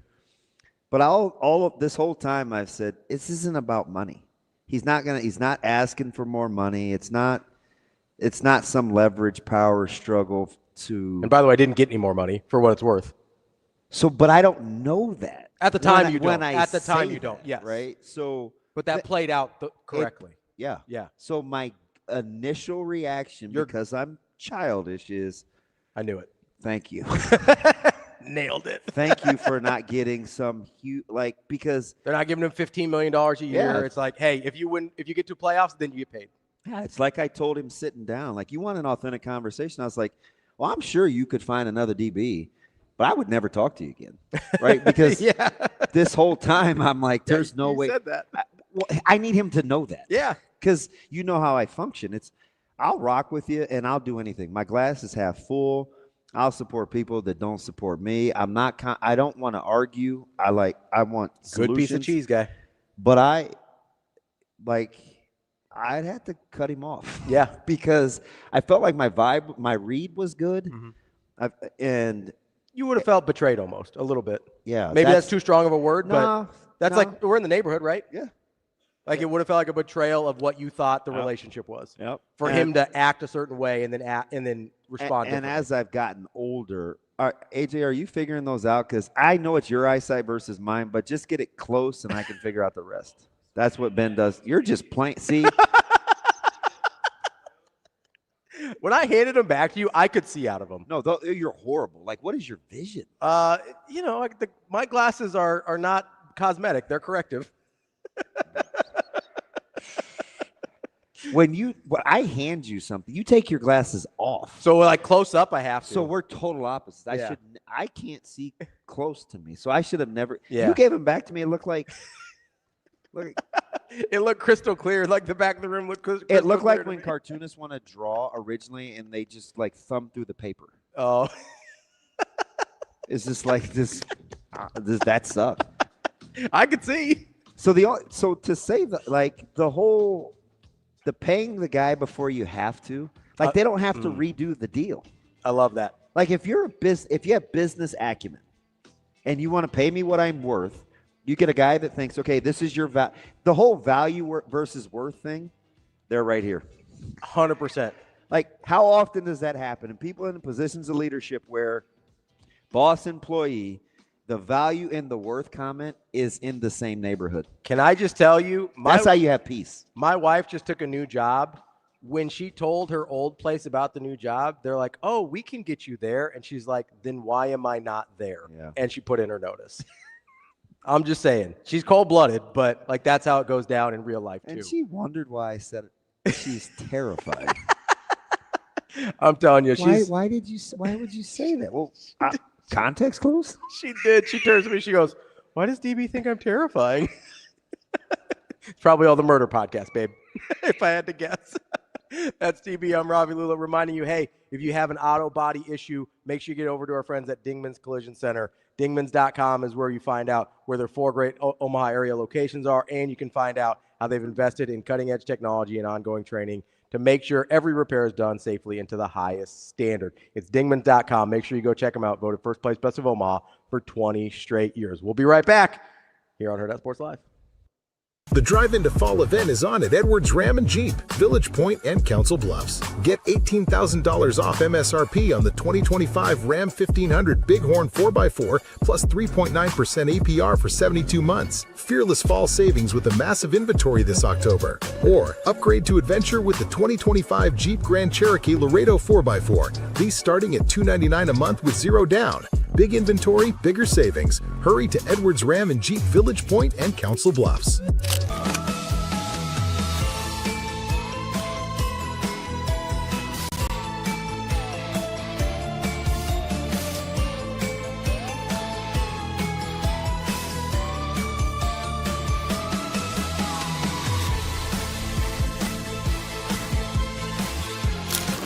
Yeah, it just, there's so many intricacies that go into that. And I think a lot of people are talking about the revenue share model and the support that we're getting in that realm and the way things have gone. But there's just so much more that goes into it. When I just spent, a little bit of time talking about the life skills staff and all they've done.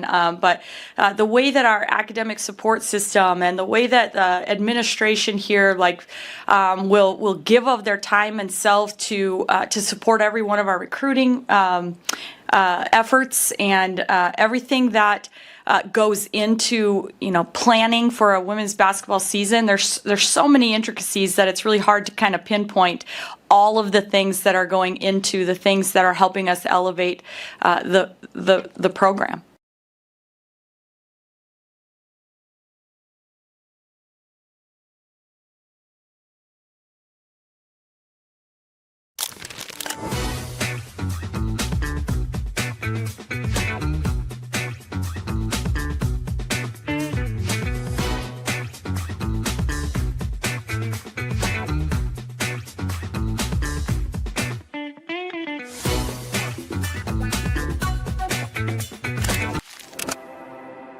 We're in the neighborhood, just down the street.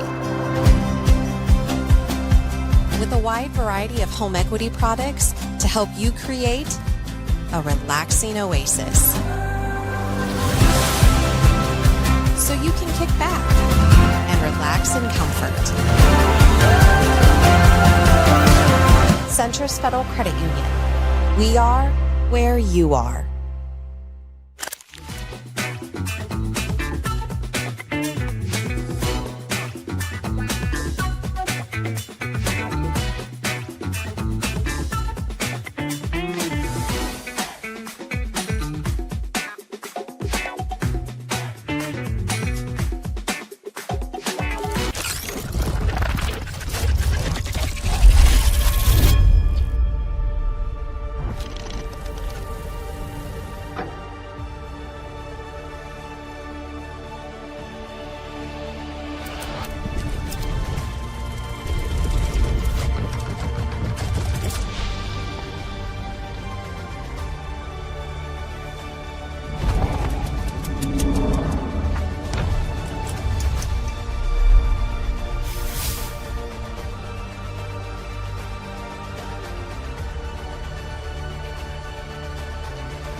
You're listening to Hurrdat Sports Live.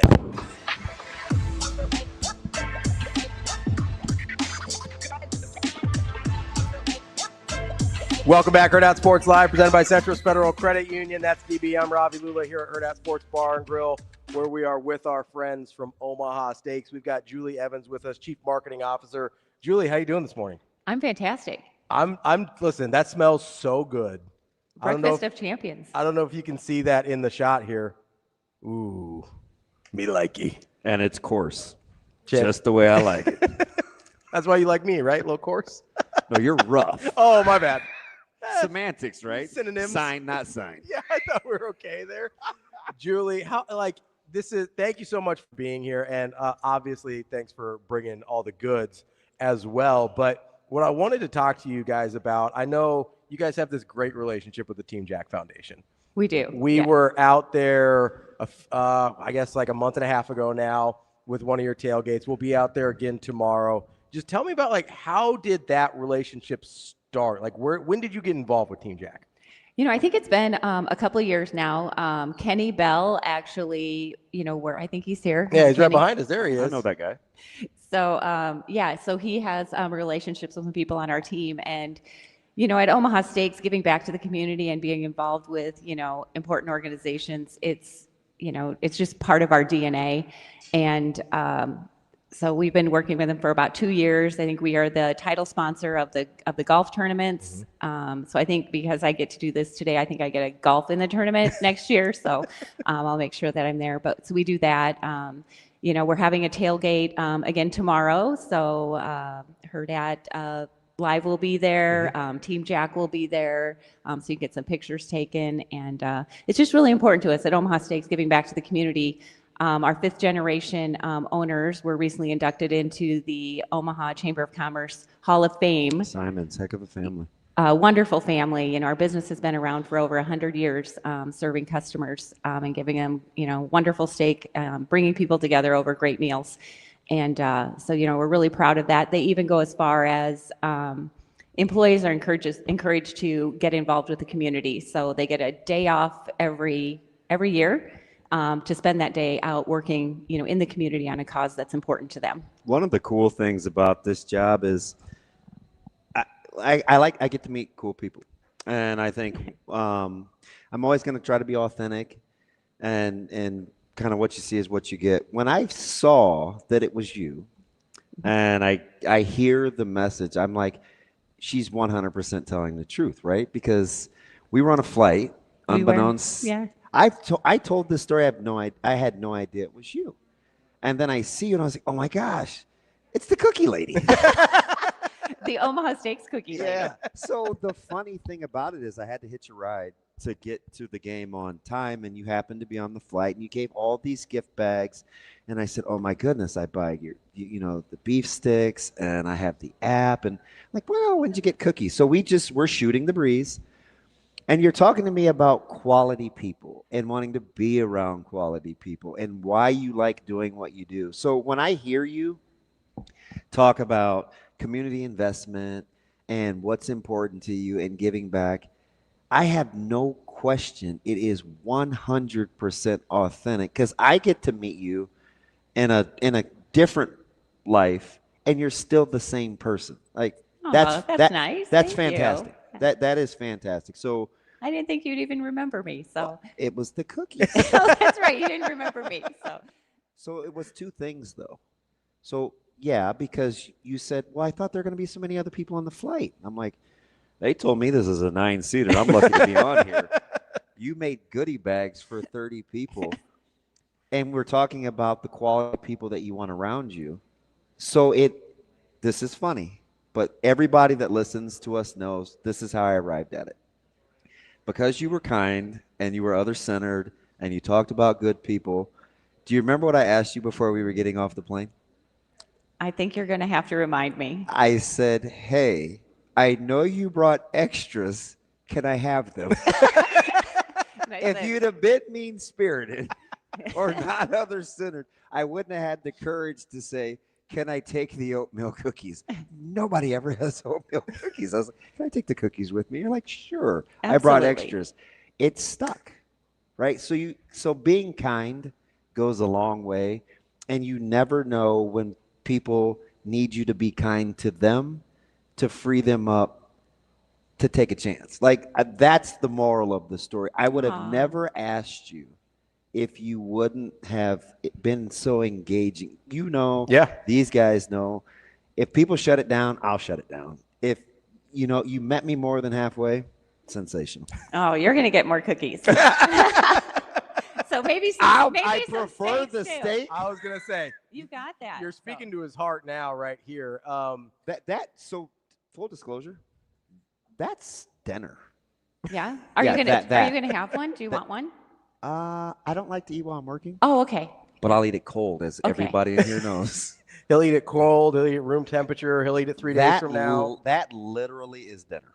So I was I listened a little bit to the show yesterday, Mhm. and I think You're one like, of you. this guy's crazy. Well, no, one of you said that you were getting rid of your griddle, your Blackstone. That's me. Yeah. Yeah, I am dirt cheap. I've got a guy that wants it, but again, full disclosure, I have 16 other cooking toys out there. So He's got a lot going on. It's an elaborate setup. I've got a pellet smoker. I've got a Gateway drum. I've got a Weber grill, but it's all for protein. I'm lazy, so cleaning the Blackstone drives me crazy. Yeah, and prepping it each time. So, can I talk about the special offer we have that supports? It's your world. I'm just living absolutely. in it. Jack. So, Yeah. Okay, so we have a special offer. For everyone, it's good through the end of November. Great for Christmas gifts. Omaha Steaks are the best Christmas gifts. But when you shop Omaha Steaks, you're going to get 16 free smash burgers. Look at these babies; they're just absolutely beautiful. Cooked to perfection too. I loved how he was using the temp, the probe. Yeah, that's important. But let me tell you about these smash burgers. They are built for the grill. You don't need a griddle for these smash burgers. There's no smashing, none of that splattering of grease. And they go from your freezer to the heat to your bun in 5 minutes. It's No, a you're true not. story. Why are you doing that? Are you being serious right now? All right, fine. They're irresistible. They look too good. After I picked it up, it looked too good. No, not doing it. Not doing it.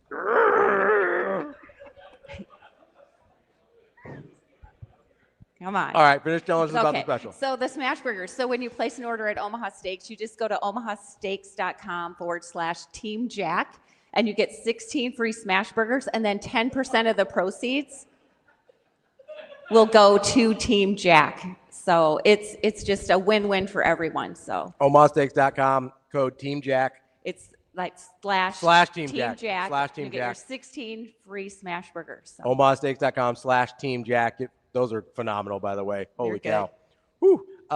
We got to go to break so I can eat a bunch of this stuff. But Julie, thank you so much for joining us. Thank you. It was wonderful to see you. Thank you for being a part of this, and thank you for supporting the community the way you do with organizations like Team Jack. We love people that give back and that are invested in the community that we love so much. Hashtag kindness. Well, appreciate you. To most people. I don't know about DB. We'll be back with more Hurrdat Sports Live coming up next.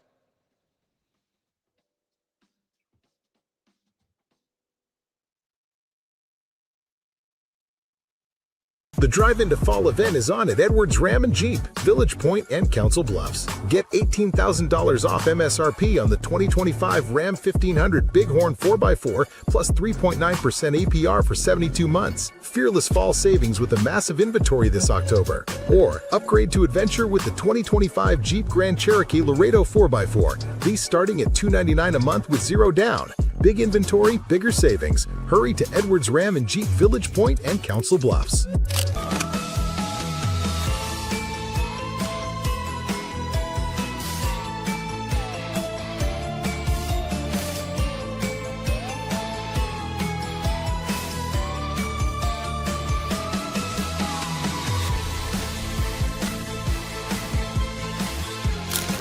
Yeah, it just, there's so many intricacies that go into that. And I think a lot of people are talking about the revenue share model and the support that we're getting in that realm and the way things have gone. But there's just so much more that goes into it. When I just spent, a little bit of time talking about the life skills staff and all they've done. But the way that our academic support system and the way that the administration here, will give of their time and self to support every one of our recruiting efforts and everything that goes into planning for a women's basketball season. There's so many intricacies that it's really hard to kind of pinpoint all of the things that are going into the things that are helping us elevate the program.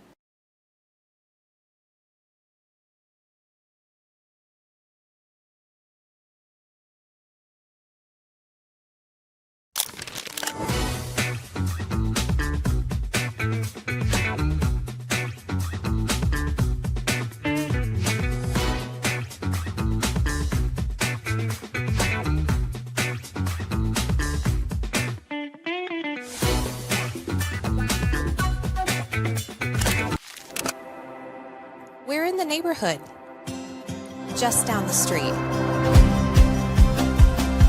With a wide variety of home equity products to help you create a relaxing oasis. So you can kick back and relax in comfort. Centris Federal Credit Union. We are where you are.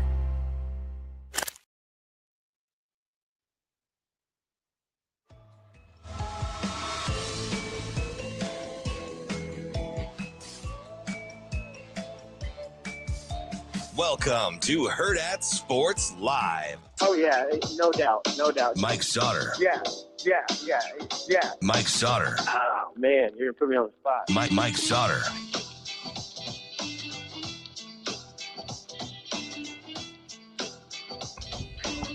Welcome back, Hurrdat Sports Live, presented by Centris Federal Credit Union. Got to remind you real quick, make sure you go talk to our friends at Big Brothers Big Sisters. It's bbbsmidlands.org to sign up to become a mentor today. It only takes 4 hours a month to make a big difference. If only people like me and Mike had mentors growing up, maybe we'd be a little bit nicer to DB. Unfortunately, that ship has sailed, but it hasn't sailed for the youth of Omaha. Make sure you get out to bbbsmidlands.org to learn more and to sign up to be a mentor. We've got the man, Mike Sautter, here. I think Mike, he doesn't have the qualms about eating on air that DB does, and apparently I don't had either. to sneak 3 pieces. This is sensational. I didn't know it was a problem. I forgot we're both friends with Severe. He's the only person that has made eating on air fashionable. You sound horrible. I'm just saying. You should hear me take a Jello shot on air. Right, Austin? First of all, you're too old for that. We were at the CWS. We were doing a thing for Rocco's. We were doing a thing. Too Well, old. Austin's too, 12. Too old for Jello shots. Number one. They're pretty good. I'm not gonna lie to you. It's pretty good. Did you see our guy though? Who? Les. Yeah, I saw Les back there. Did you see the table though? I'm not gonna put him. Well, he's grown. He can do what he wants. Plus, he's got his brother to back him up. But do you see the 2 empty cans? Hey, my man. There Look we at go. yeah, There kindred we go. spirits. Yeah. Dude, I knew You that too? already though. Softies. You didn't have any of this burger yet? No, this burger's phenomenal. Are you really gonna finger that bun? I Like, didn't touch it, but I'm about to. if you're gonna Come eat, on, man. if You you're can't gonna, say that. That's Shane.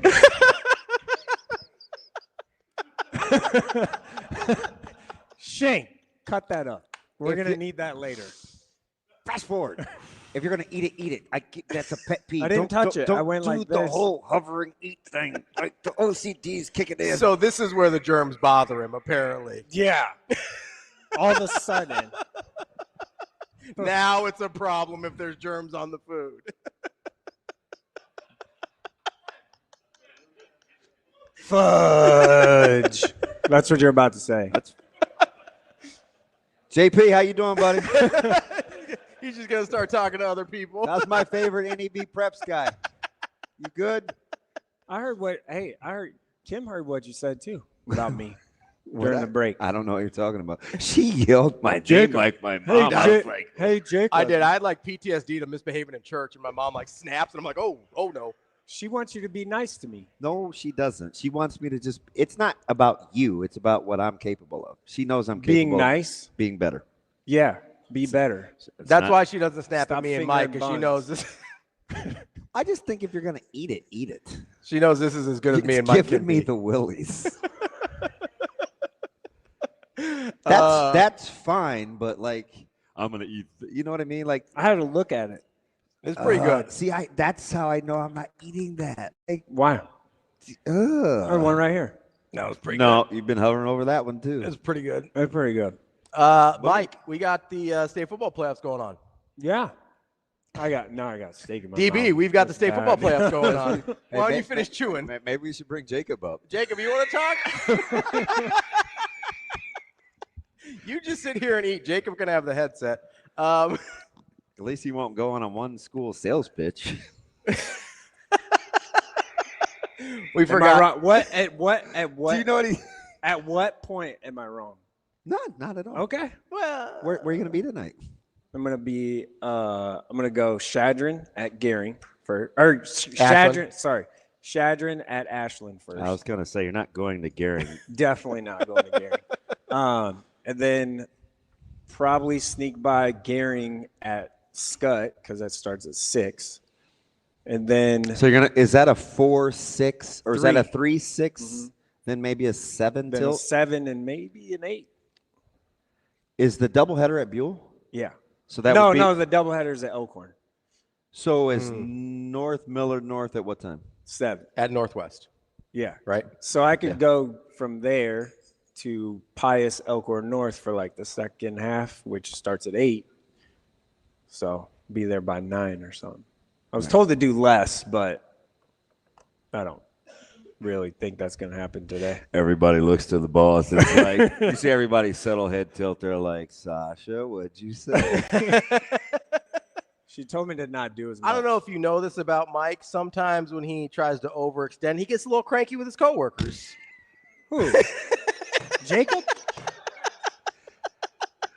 That's funny because Just it's Jacob. 100% true. Only Jacob. What? Only Jacob? What? Why you That's mean the to only Jacob? person- Why you mean to Jacob? I'm not. I'm nice to Jacob Okay. most of the time. He's mean to me. Just gonna rewind. 2 weeks ago, me driving to Nebraska City. What Just, it's a 51-minute drive. You had 3/4 of the time. You called me. That's a lie. I can look. Apparently, he was stretched a little thin. How did he end the phone call? All right, bye. Yep. He goes, okay, which is weird. Can we talk about that for a second? That's fine. Go. Can we talk about that This for a is second? shit on Mike Day. So. Sorry. Whoa. I'm sorry. I forgot. It's all right. The kids are gone. Why is it when you're ready to get off the phone, it's Kate, thanks, bye. But when I'm trying to get off the phone, it's you got one more thing to say. You literally almost hung up on me. You're like, all right, I got to go by. I was like, you always cut me off. You always like, I got to go. Or you don't answer a text because that happens all the time. I texted you last night. Still haven't got a response. That was like 6 o'clock. it's probably, I was a little busy yesterday. Just saying. Doing what? Little 6 preoccupied. p.m. It's a lot of arrows I was doing. I was like, what's that? I sent you a picture of the pork chops I made on my black stone. I didn't think those looked great, though. I didn't know what to say. See? I didn't know what to say. I'm sorry. Jeez. He's very upset about this. They were good. It was good. It did. You're not a huge pork chops guy, though, either. I to like be pork fair. chops. I'm not a do meat that's whole on a Blackstone guy. Right? Like if you want to cut it up and put it in something. I don't cook. I don't know what I've you're talking seen about. people like sear off steaks on a Blackstone or pork chop. I'm like, okay. You know what I mean? Like it's just not my style. I do need to figure out what to do with the Blackstone during the winter thing. Like, how do you protect Aren't you it? the master cleaner? I'm gonna have Talk to Shafe. Shafe is the Blackstone Yeah, I king. will. He knows what he's doing. Talk to Jay. She's the Facebook market queen. There's like covers. Yeah, I have a big cover. Isn't that all you gotta do? I have like a vinyl cover for it, but I'm just nervous about what is going on. I'm telling you. That's got to be like 127.8. That is perfect texture. Mm. You're It's just good. gonna- You you're- should try it. You're just gonna take it. He did. He had some bites during Oh. the break. Oh. Yeah, he was. Guess what I'm not eating over there, though? I wasn't going to eat The the one vine. hamburger that I hovered my hand over didn't touch. Do you want this one? The one you ate? First of all, that bite looks like Zoe. So you're older than 7. Just eat I was the trying thing. not to make a mess. Just eat it. There's stuff going. We got our new shirts. I didn't want to make a mess on our new shirts. Oh, my God. Oh my god. See, I'm trying to be nice. See you. Have a good day. Love Have you. another vodka seltzer. They're delicious.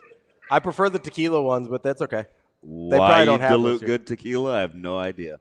Well, I don't know that it's good tequila that they're making it with. Otherwise, they probably wouldn't put it in a can. So Hey, shouldn't you just wear glasses instead of binoculars? I have readers. I don't appreciate Yeah, that. because but I you're have readers. not. Because you're in your 50s or 60s.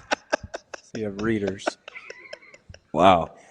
I've been trying to get DB to go to an eye doctor for some time. Yeah, now. go to the eye doctor. I have a guy that DM'd me that likes the whole running back versus vision thing, and you know what he does for a living? Eye doctor? Yeah, correct. Oh, those are like fancy readers. Those aren't like what my mother-in-law has. Yeah. No, don't look. I have a question because we actually have to have a segment. Yeah, let's talk about high school football.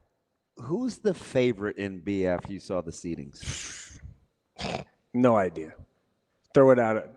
Throw a Grab dart? it out of a hat. Like it's. Is it 7 teams that can win it? I've said 6 all year. I agree. And that's kind of how it feels. All right, so who are we taking out of this group?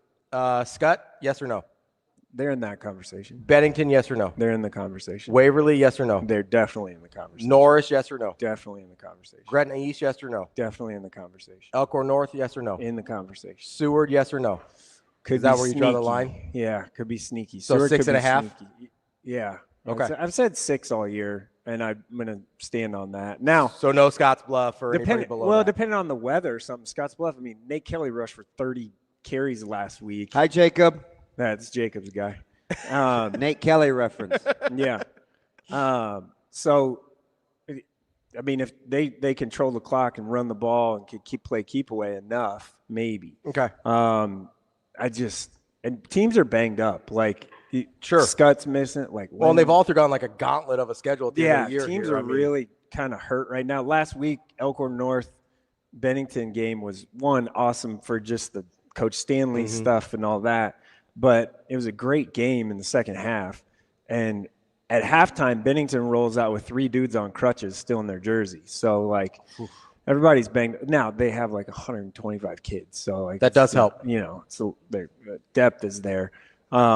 Waverly's the one though. That passing game's getting going with Nathan Axman running the ball. Could be pretty dangerous. So that's interesting. Gretna at Norris tonight. A lot of points probably in that one. So you don't know, right? Get the DBs warmed up. Yeah, it's moving. So I I don't know. You got to kind of stick with Waverly. Now they just haven't gotten there, right? Like in the past. So like, can they break path through that? Is kind of the question. Let me jump to C1 real quick. How much did the Aurora Central City thing surprise you? A and lot. Then to There's turn a around lot. and do a reap. Yeah, Keys, Kai's, the running back didn't play for Central City, so that's a big deal, right? Super rival. Right down the road. Yeah, there's some stuff that happened maybe in the game. There's a lot of talk about maybe signs and stuff like that being shared or whatever you want to say. So it kind of ramps that one up even more, and it's a big rivalry game. So was Central City holding back maybe because they maybe thought that, they could play them or something? I doubt it. It'll be interesting. Like and Aurora's coming on really strong right now. Like the end of the year, they've been great. So can Central City get back to Lincoln? It's going to be a tough task, I think, for them. Let me ask you a question, boy. That table is not playing around over there. You guys go ahead and do you over there. Let me ask you about. So clearly, Millard South is the favorite in our half the bracket, in Westside's half the bracket. You look at the other side. It's kind of wide open. We talked to Coach CLEMENGER this morning quietly. We said it all year. You said it. You've liked Papillion-La South. I talked about them after 7-on-7. I'm like, I think they could be pretty good if they can block, right? Yeah. Like they have a lot of good players. Who's the fave on that side? North's not healthy. Not at all. Yeah, that's why tonight Millard North, Omaha North could be a thing. Could be interesting. Yeah, impressive bounce back from Millard North's temperament. Correct. And they've stylistically changed quite a bit from where they started this season. Zion is quarterback there. They could beat North tonight. It's at Omaha North, so it's a little bit different feel. It's not not a massive home field advantage or anything like that. I guess I probably have to go Papio South still. Like you asked me before the year started, who's your dark horse team, and I said it was them because they started, I think, 9-10, maybe not even rated in our coaches poll, and I still think they're pretty good. They're really well coached. I saw them last week beat Elkhorn South, and Coach KP has added a lot. Like. It's not even fundamentals because Coach Clem, he's a big fundamentals guy too. But to have another voice to like reinforce it, to beat the discipline, and Rayburn, they're where they need to be. And Rayburn at quarterback and Beckenauer, they're playing both still a little bit, but Beckenauer is their secret weapon a little bit too because he's their kicker, their punter, their safety. Like he does it all. He's a good athlete, obviously basketball player. Helped them win a state championship last year. Pretty close to making the finalist list. Yeah, we were. How about that conversation? About it, yeah.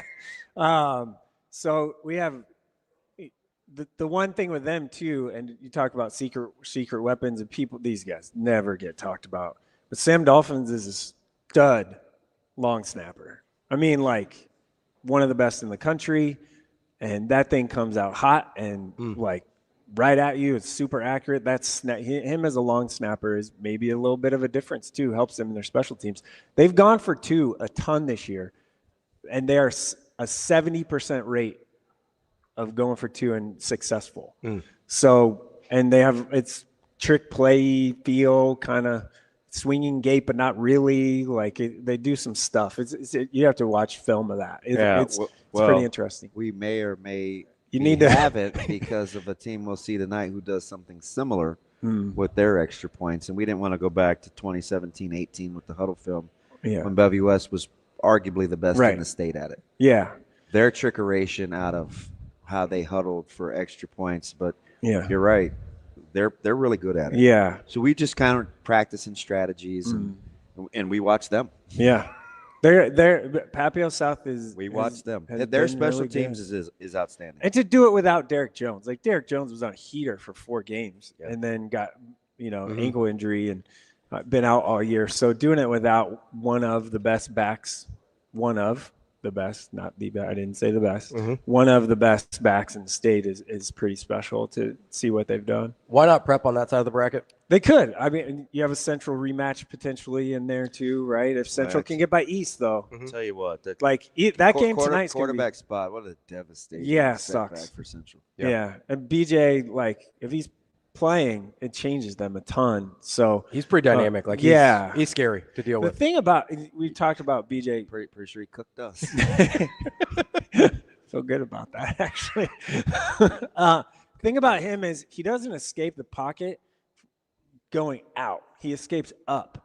And in high school, you don't see that. That's not very common. Even Dylan Rella doesn't do that. Like you don't have guys that escape up into the pocket and then it opens up space for them to use their legs. Still keep their eyes down the field. Yeah, and he can do that. So it's not all the time, but a lot of the time he does that. So it's, not having him, it's a pretty big deal. That East Central game tonight is another one that you could see that going both ways.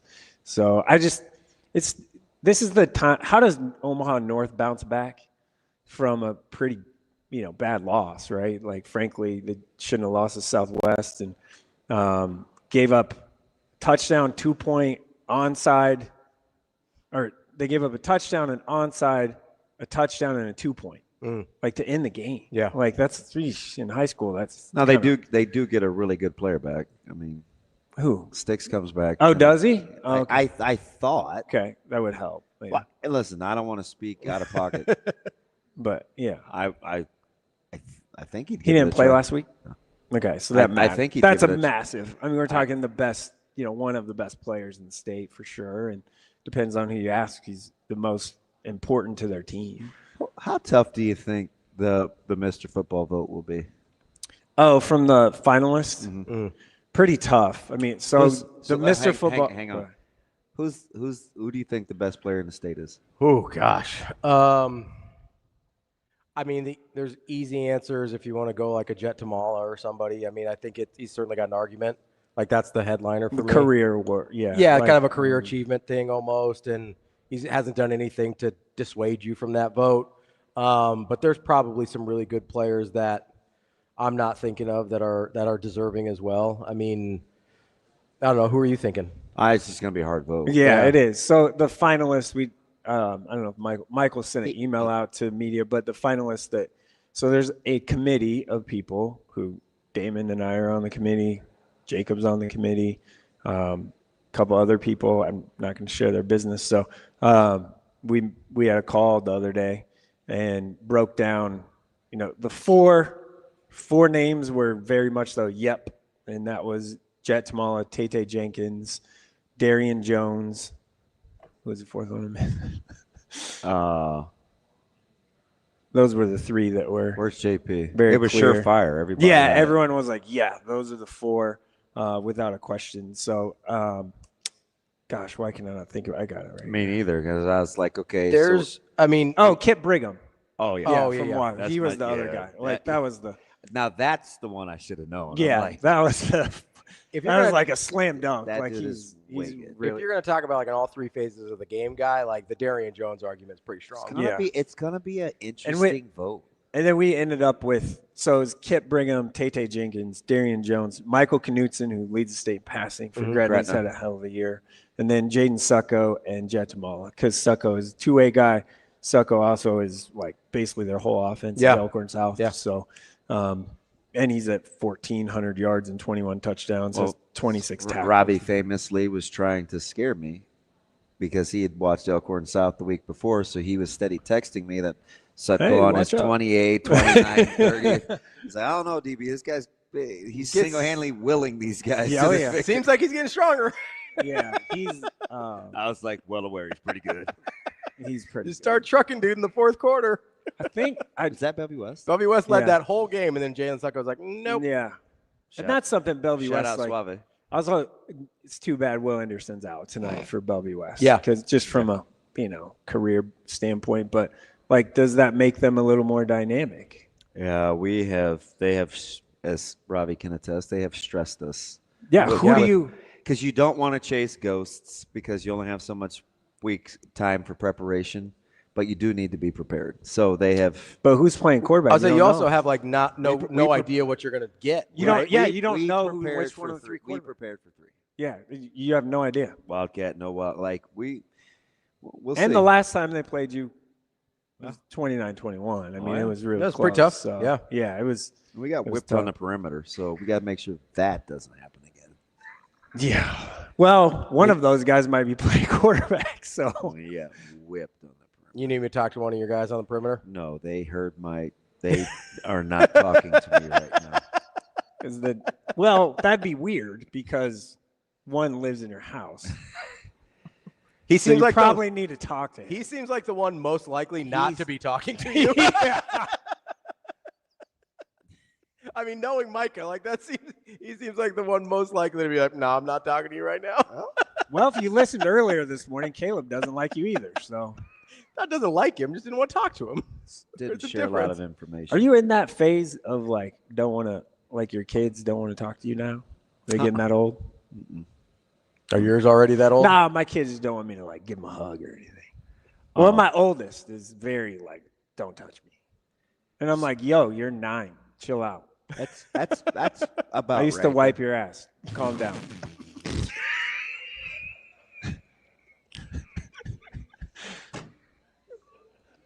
Like a couple years ago, even. Like it's not that long ago. I'm probably not saying that to Zoe, but she's probably in a similar phase. I tried to fist bump her the other day, and she was like, no. Shane, can you clip that so we can play that at his daughter's graduation at some point, like at the grad party? Yeah. All right, buddy. Are you going to Finger in buns and stuff, Are Damon you- said earlier? That was weird. Context. You said it. It needs context. Hamburger buns. Hamburger buns. That's important context. And I was talking to these people. These fine people can see. And you were being Well, so can weird. those fine people because we got a camera there. I don't know if you know that. All right. We're on YouTube. Are we good? I think DB's going to fight me. We should take a break. Mike Sautter, Hurrdat Sports, NAB Preps. We appreciate it, Mike. We will come back here in just a second. Are we bringing him up? Yeah, we're bringing Kenny up. He's going to make some picks with us. Okay. Hello, friend. Hi, Kenny. Don't ever do that again either. We're going to talk to our friend Kenny Bell here in just a second. What to argue? Hey, I like your quarter zip.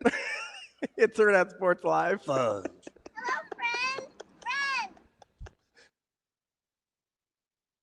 The Drive into Fall event is on at Edwards Ram and Jeep, Village Point and Council Bluffs. Lease the 2025 Ram 1500 Bighorn for just $359 a month with 0 down. Fearless fall savings with a massive inventory this October. Or upgrade to Adventure with the 2025 Jeep Grand Cherokee Laredo, lease starting at $299 a month with 0 down. Big inventory, bigger savings. Hurry to Edwards Ram and Jeep, Village Point and Council Bluffs.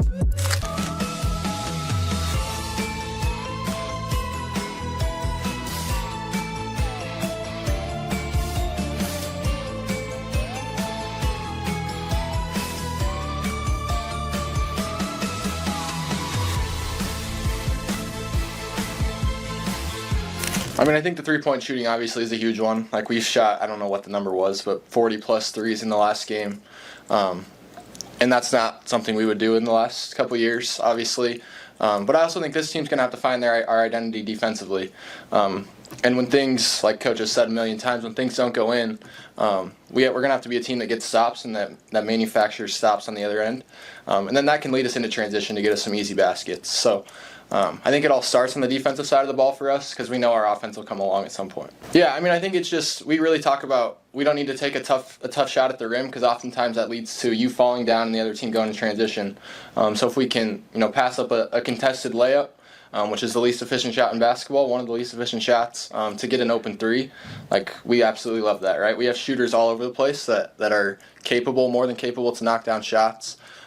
So yeah, we want to be smart with our shots and to get those guys looks. Like continue to hunt Price, the Connors, the Bradens, Rink made 7-3. Like find those guys and let them get rolling.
Centris Federal Credit Union, we understand that the journey of building your own business typically starts with modest beginnings. With a little help from our team of experts and small business loan offerings, you can take your vision and transform it into a more concrete reality. Centris Federal Credit Union. We are where you are.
The Kia Fall Savings Event is on at Edwards Kia. Fall into fearless savings with upfront deals on your favorite models.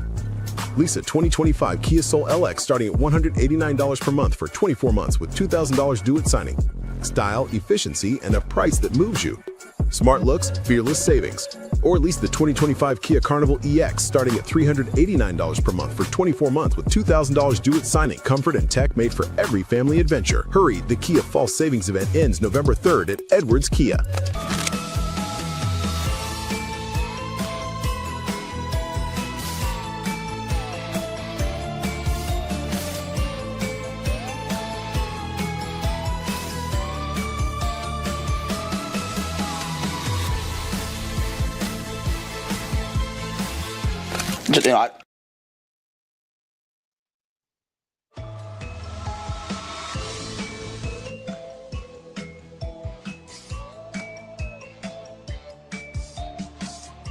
You're listening to Hurrdat Sports Live.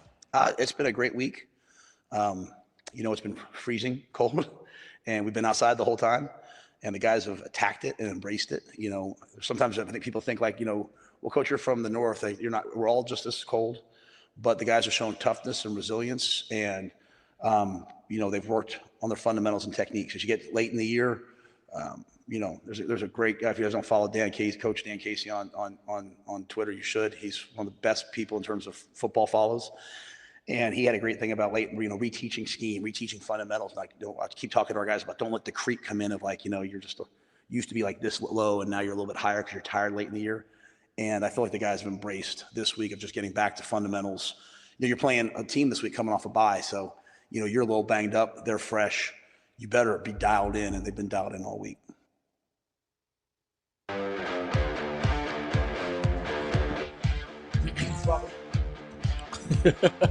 Shane, turn the mic on. Welcome back, Hurrdat Sports Live here at Hurrdat Sports Bar and Grill. I don't know when DB's ever coming back, Shane. So we just got to turn the mics on. I'm easily distracted. You're a man of the people. I get that. How many times during a regular show do I get up? A lot. Okay. And now I there's am not able to as much. That's why you're so lovable, DB. No. That's why you're so lovable, brother. Oh, jeez. Hi, buddy. How you been? Good. We got Kenny Bell with us here this morning. Kenny, what's up, bud? Oh man, living the dream. It fires me up to see DB up shaking hands, kissing babies. literally kissing babies. This is his favorite thing to do. So anybody, if you're out there, you see Damon Benning in the street, yell at him, run up to him, give him a hug, tell him how much you appreciate it. Dap him up, You do know, the whole dap thing. Him up, just give him tap his back a few times. He's officially been corrupted. Get my dog right. Before he was here, he wouldn't. You guys have officially corrupted him. He spends too much time with me, Rico, and Austin. Yeah. That's 100% It is true. accurate. It's definitely Austin mostly. Is anybody going to ask Rico why he keeps changing clothes? No. He just keeps going. Don't He keeps give him the attention he utterly needs, man. Man Don't showed feed. up- Don't feed the beast. No, don't feed the troll. The man showed up in a Nuggets jersey and smiled at me. I was like, you know what, bro, I'm not even going to go there with you this morning. in a Don't mellow start with me. Nuggets jersey. Oh man. When Action Jackson is the quiet one, we've got a problem.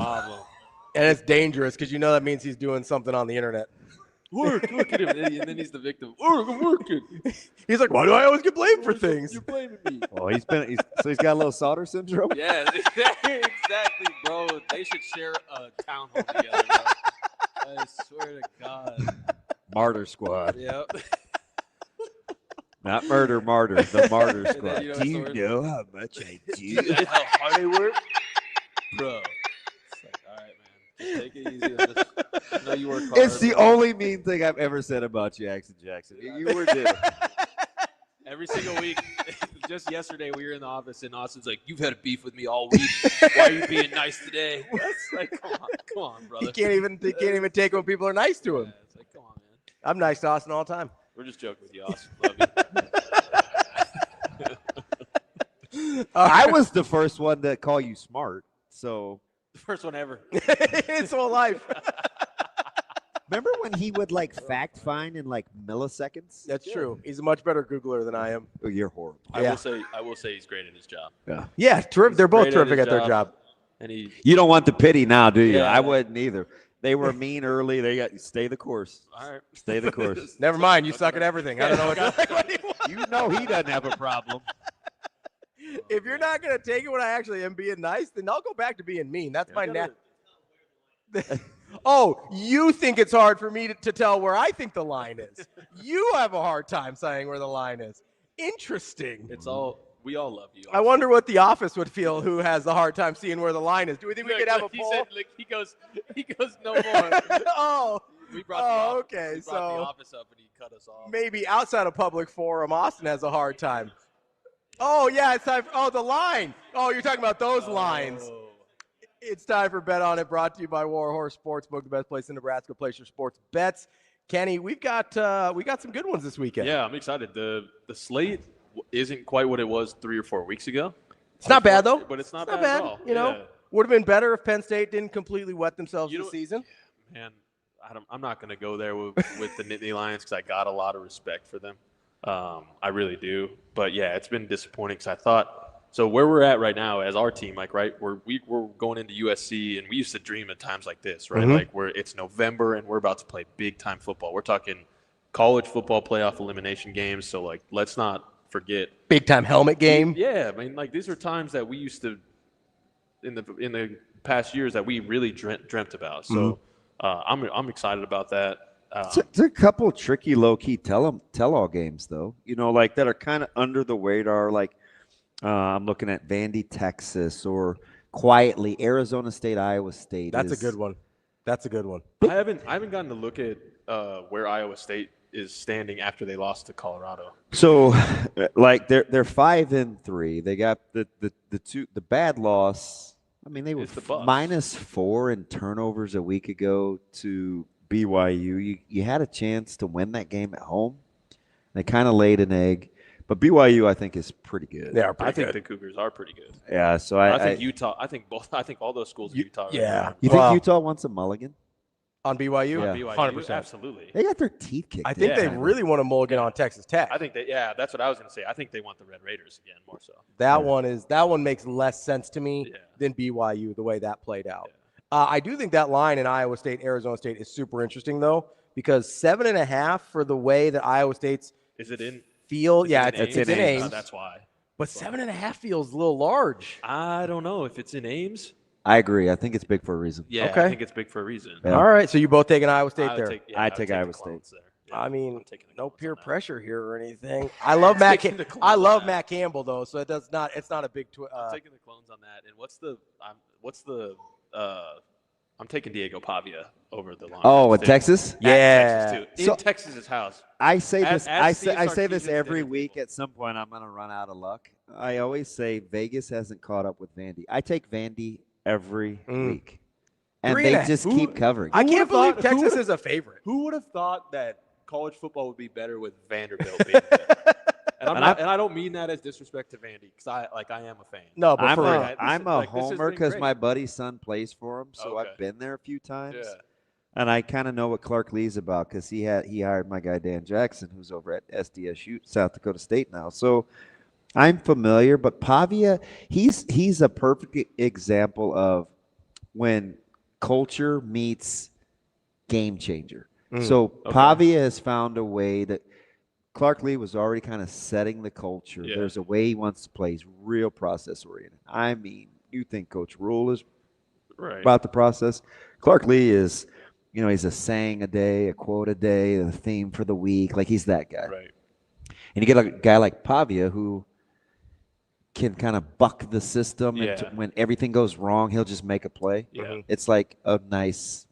It's complimentary almost. It's like a nice marriage. Yeah, well, I will say this about Vandy. I love watching Vandy football right now. I'm not a fan of Diego Pavia. I was having a lot of fun watching him, and then he did that. Is it the taking a Modelos? knee. It was taking a knee before the Alabama game. I feel you. Like practicing taking a knee before the Alabama game. Now, I'm not hating on the kid.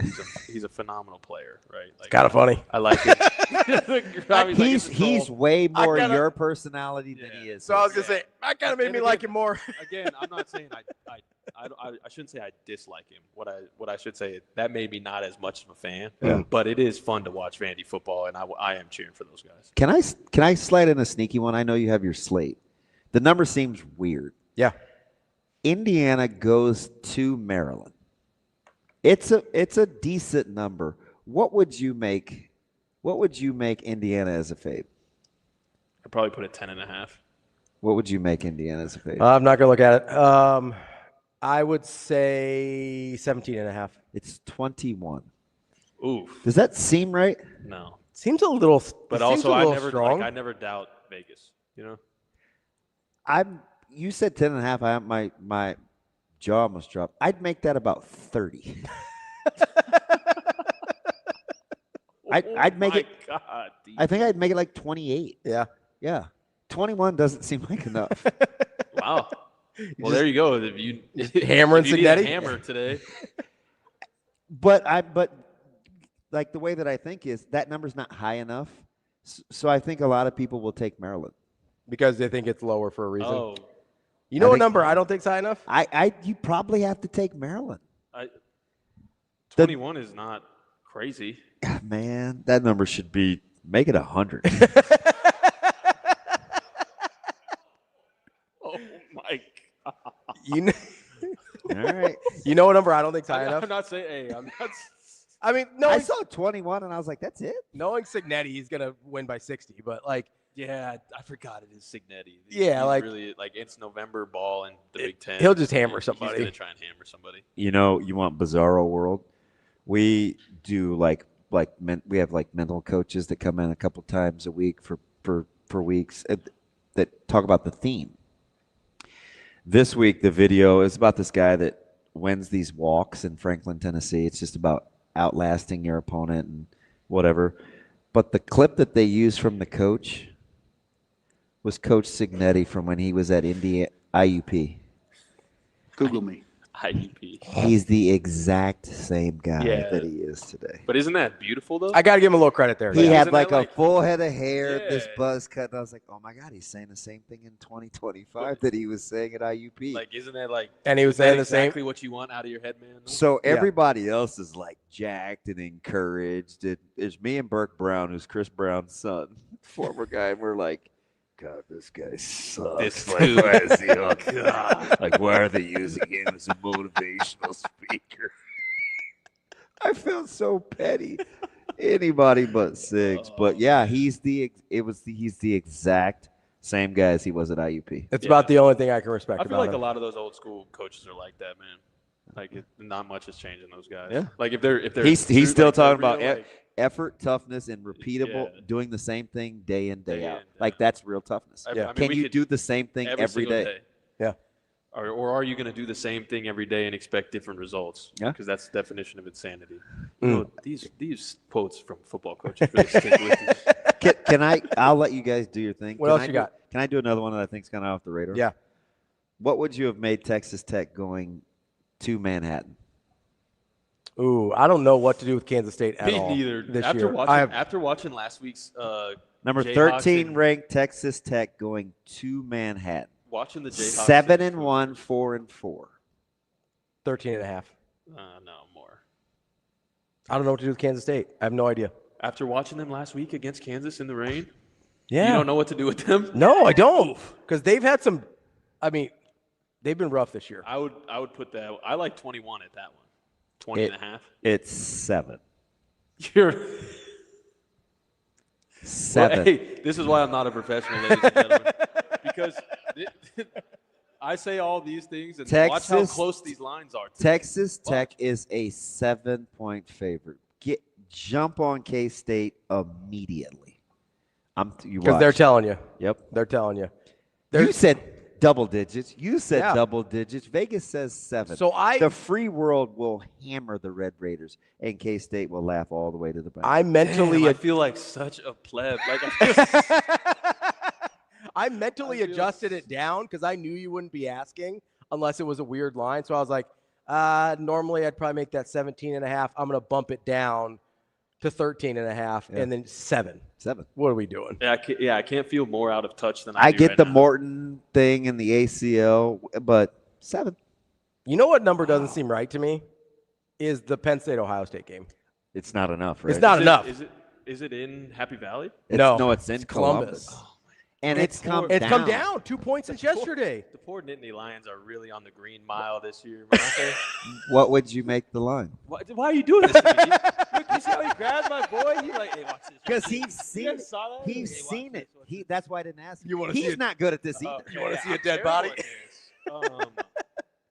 Ohio State gives up 5.9 points I would a game. say it's probably at like 14 and a half. It's fair. It is currently. And I also said that, and I brought it like I cut my number in half.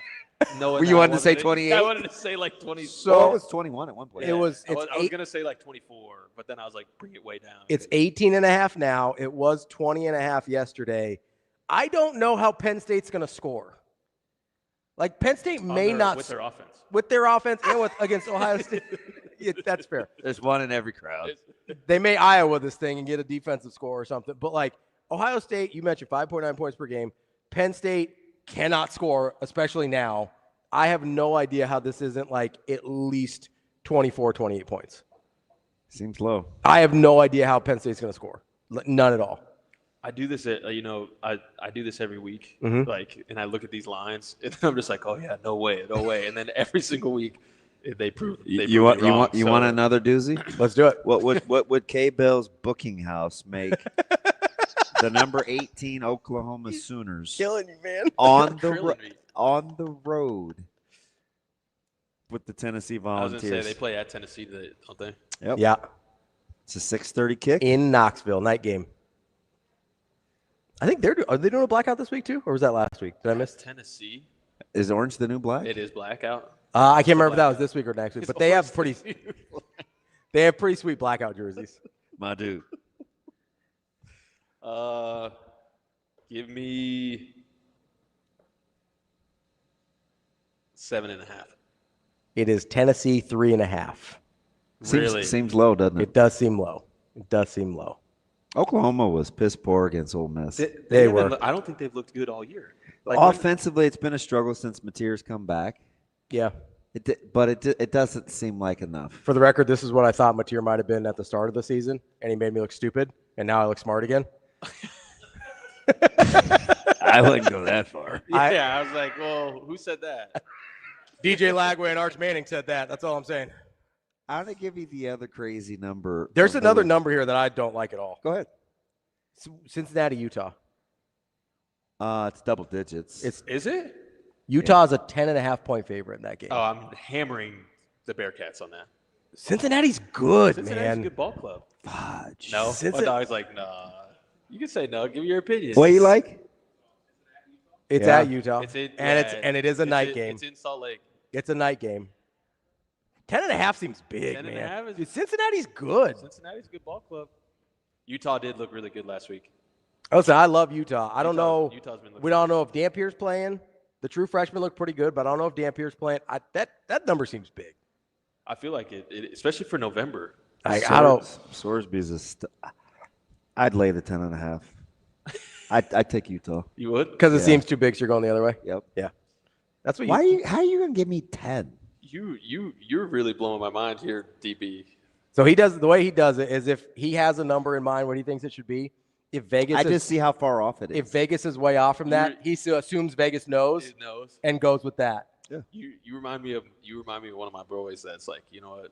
I'm gonna fade the entire universe. I just the Padre. That sounds like Padre. Yeah. And I think Padre's here. I think Utah is really, really good. I do too. I do too. I think Cincinnati's really, really good But though. I like really when you say I like when you Cincinnati. say when you say really, really good. I think playoff caliber.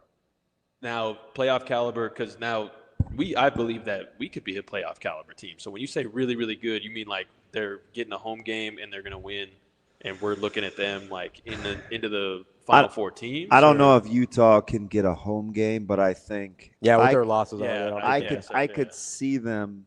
You think they could win in the first round?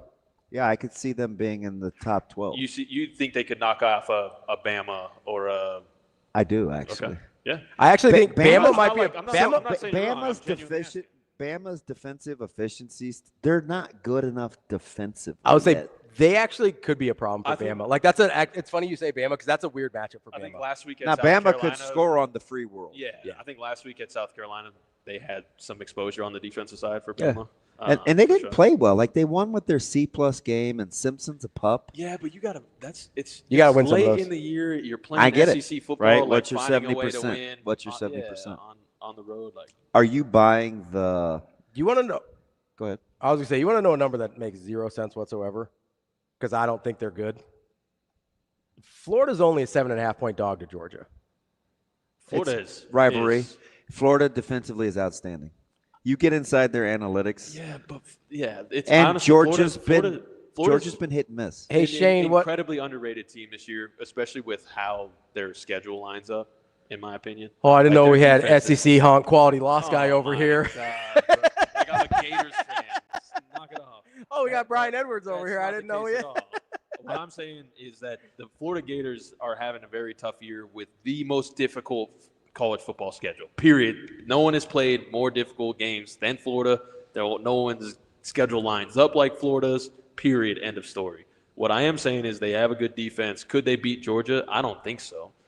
Even if it's at home. 7.5 doesn't seem big enough for that But one it doesn't. for me. But 7.5 doesn't seem too crazy in a Florida Georgia game in the beginning of November. I don't like it. I'm with KB. I think that's about right. It's not. I don't think it's crazy. I think it's nuts. All right, it's 10. We got to close out here just for this portion.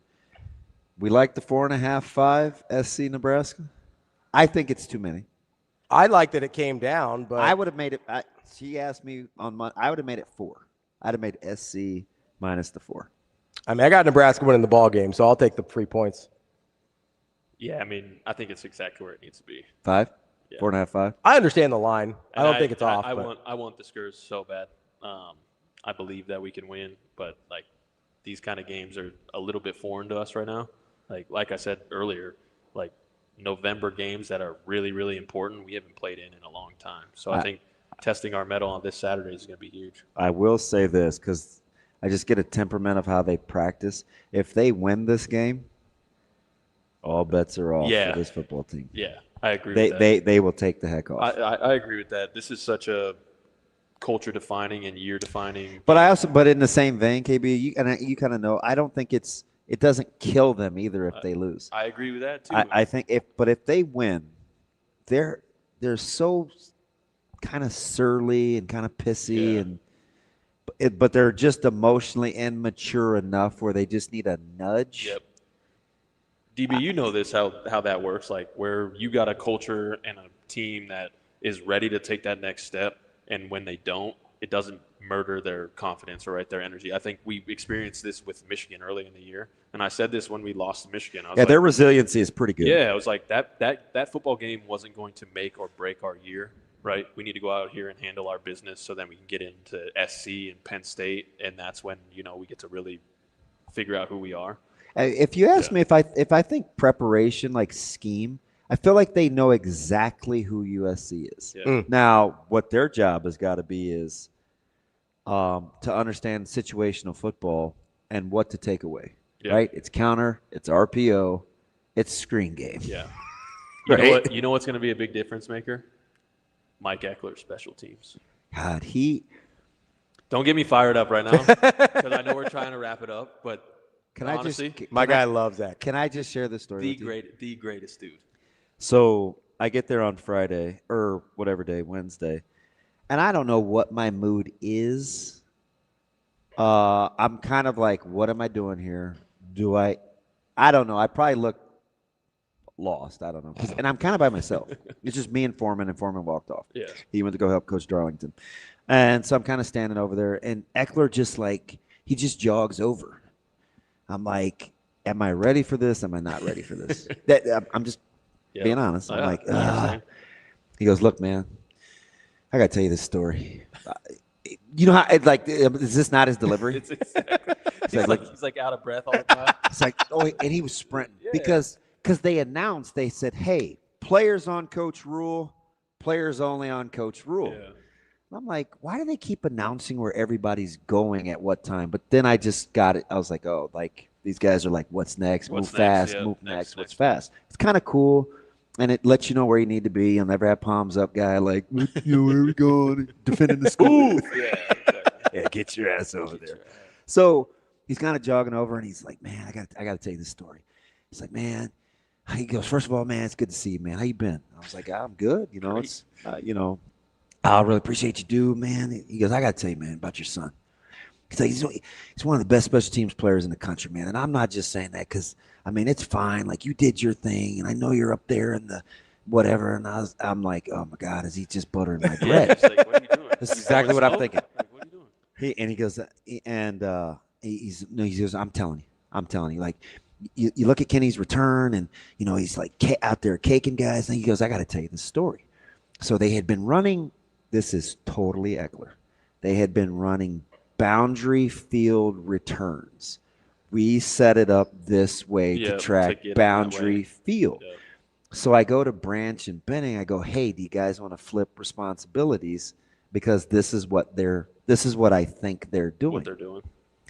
And he goes, Caleb just laughed, and he's like, hell no. He goes, I'm not switching with Branch. That's my tackle. Yeah. What did he do on the return? Yep. He goes, DB, I don't have to tell you. He ran flat through his ass. And I go, I had to tell you that story.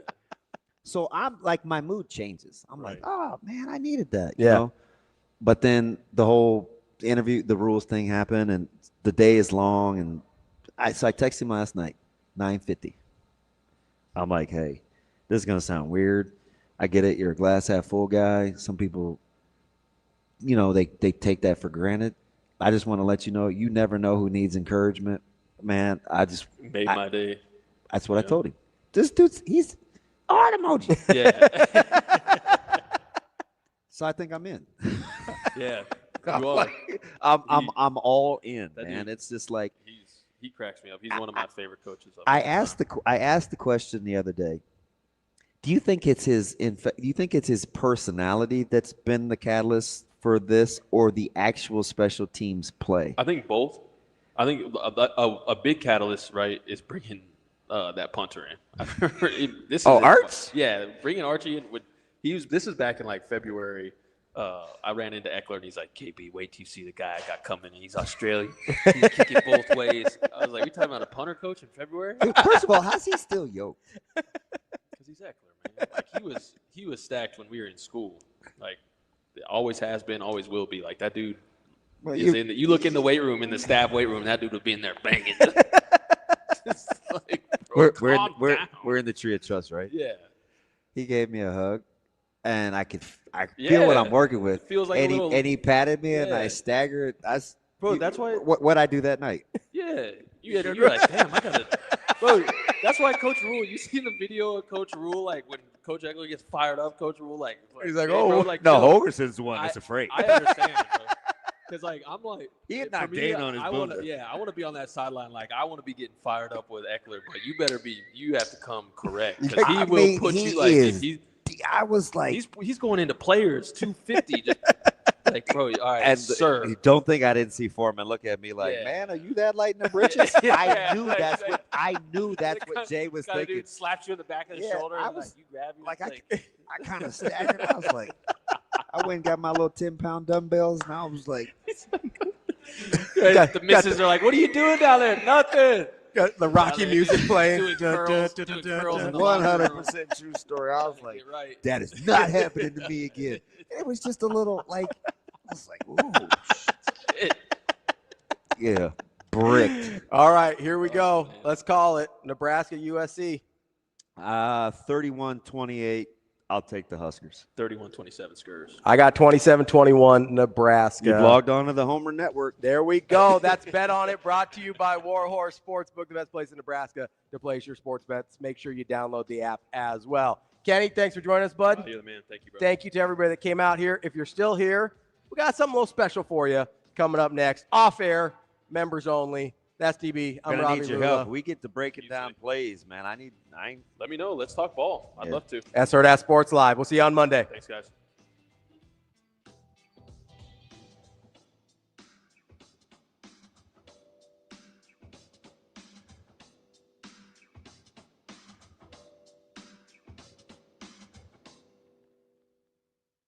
See you. Have a good day. Bye.